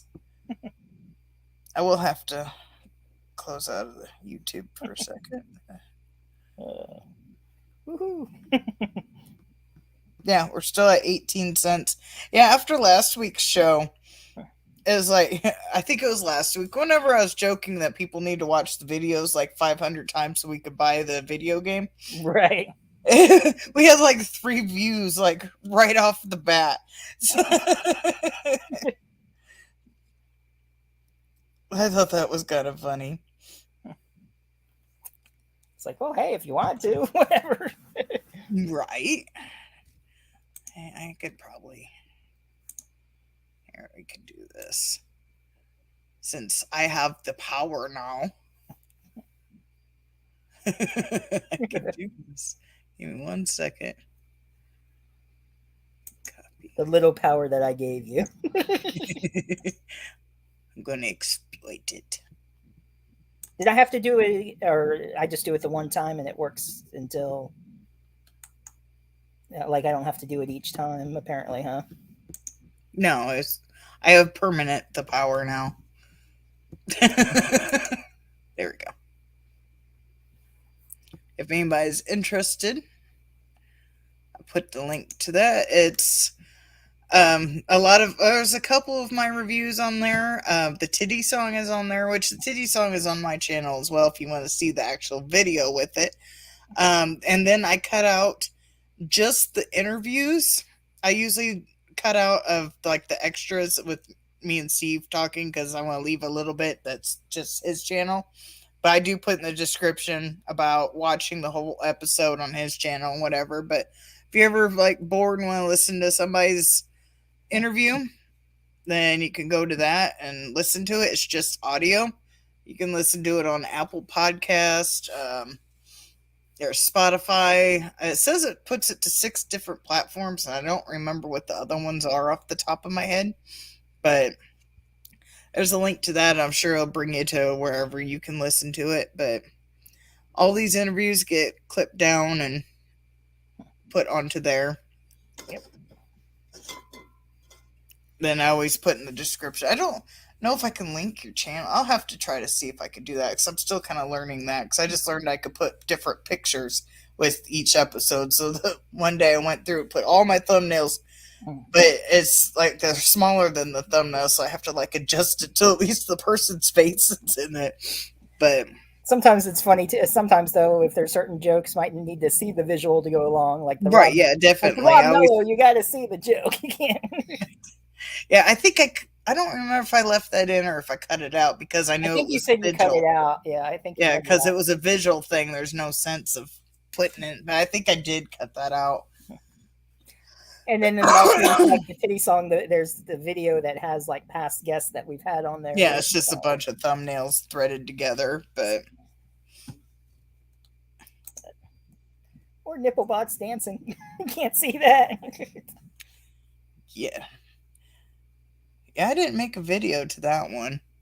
Well, I made the clips, but I didn't like. Oh yeah, I added the bots to it. I forgot. Never mind. I lied. Yeah, you added the bots dancing.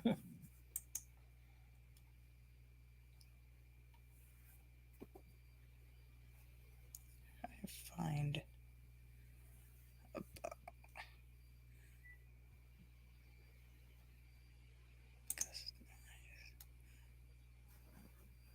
trying to find where I can link something my channel at, but it's been so long. I normally do it on my phone and not the computer, so basic. Oh, here it is. Copy.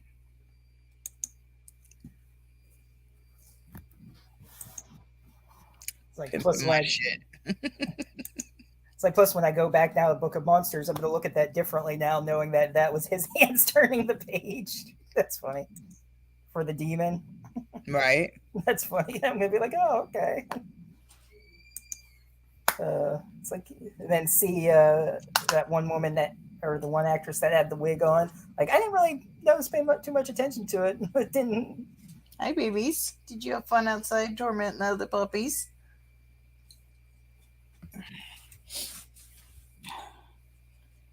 She came trotting right to me. She'll freak out if I try picking her up, so I'm not going to, but she's like right next to me. I was like the angle I have, because it's kind of narrow, because I got this table here, so like the angle I have to go to where she'll like flip out.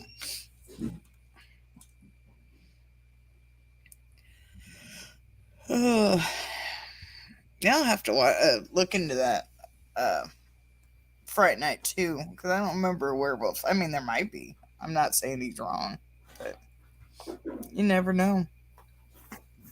I wouldn't be surprised. They put a lot of werewolves and vampire movies together. Yeah.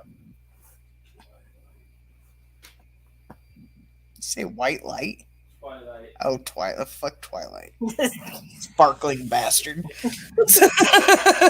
Vampires don't fucking sparkle. I thought he was in there saying white light. I was like, what the hell are you talking about? He said Twilight.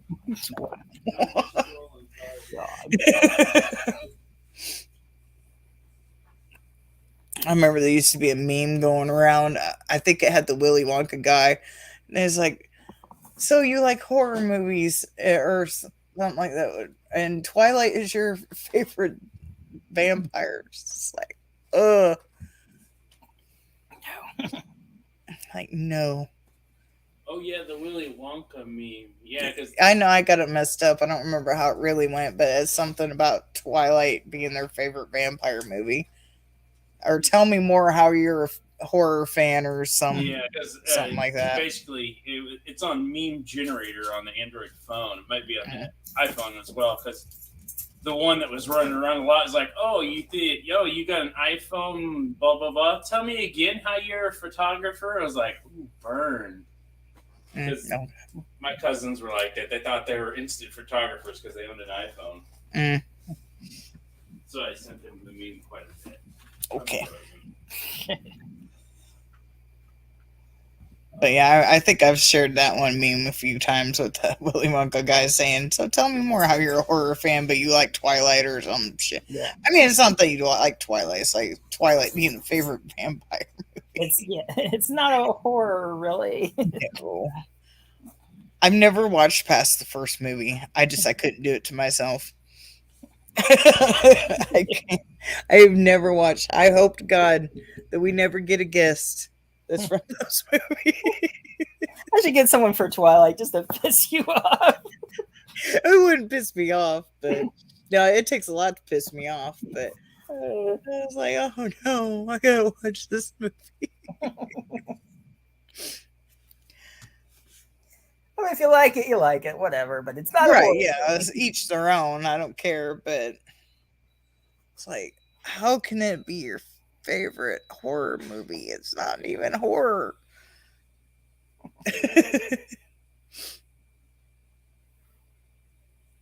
Did they text you back while you sending creepy voicemails?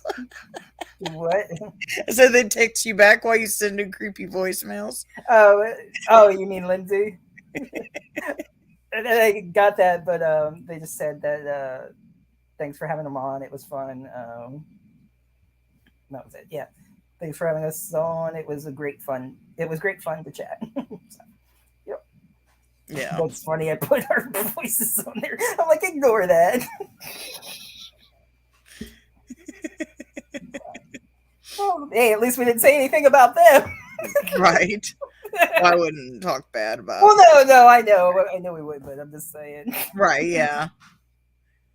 It's like, yeah, Book of Monsters was so lame. Oh no, I'm just kidding. No, don't send, unsend, delete.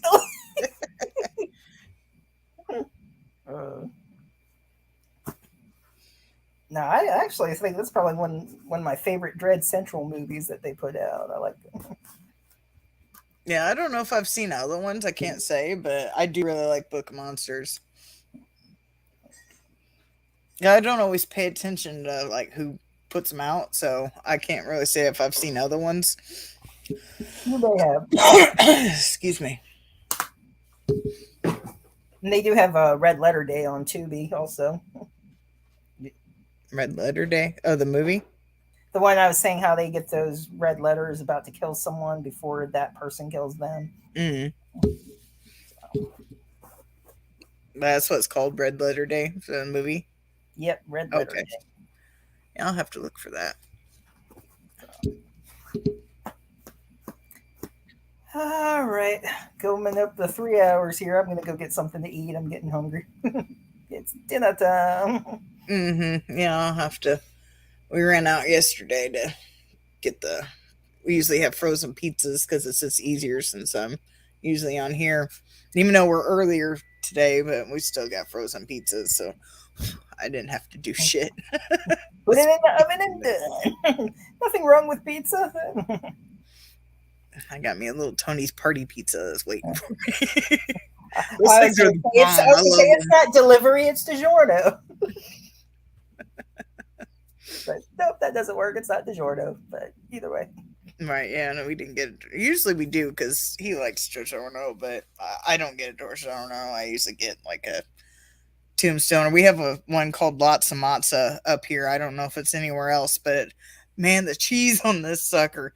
This damn pizza is like this thick. It takes me at least 2-3 days to eat. Somebody else usually has to help me eat it. Put it that way, because I can't eat the whole thing. This sucker is like this thick, and like the cheese, it's not like super thin shredded cheese. It's thick ass sliced cheese on here because it's got Wisconsin cheese on it. It's like, oh my god, it's so good, but they're so filling and big. And they're worth every penny. Yeah. Usually we'll catch them on sale for like $5.99, $7.99 because they're normally like $10 because they got so much on them and they're so good.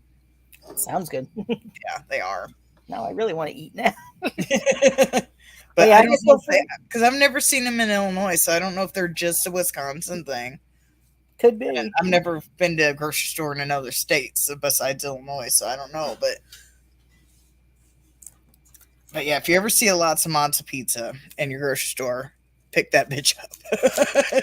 Lots of Matza. I don't think I've heard that. I'll have to look and see.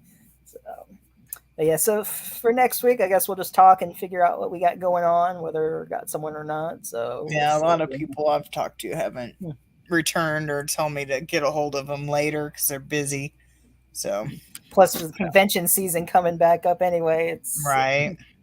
So yeah, so one of the people they're like out of town. Like I've talked to someone, she's out of town right now, and then so it's like yeah.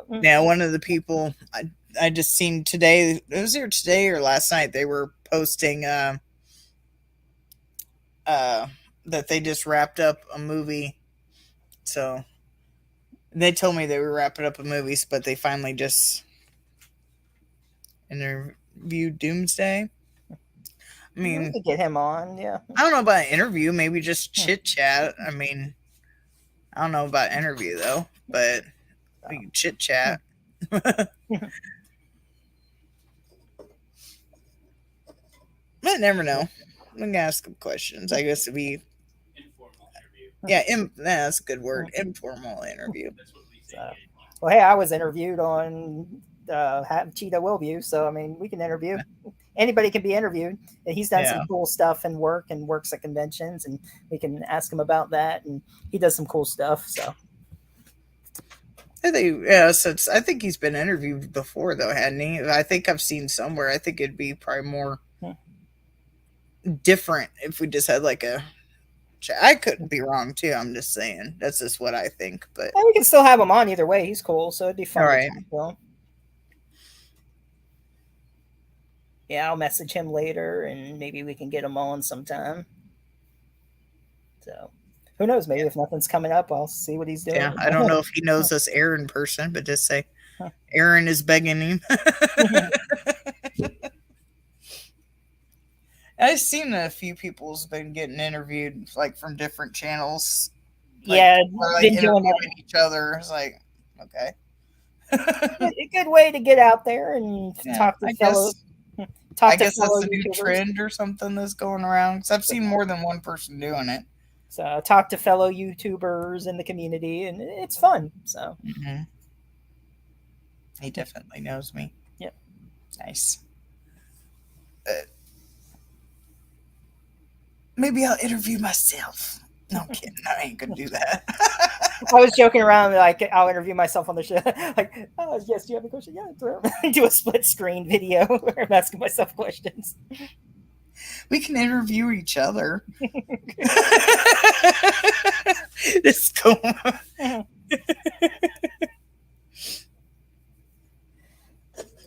But yeah, we'll figure out for next week. I'll message you and I'll see if anyone does get back. We'll see. So what's going on? And I'm going to go eat. So thanks for everyone who came in and watching the rerun. And see y'all next time. See ya. Bye. Bye.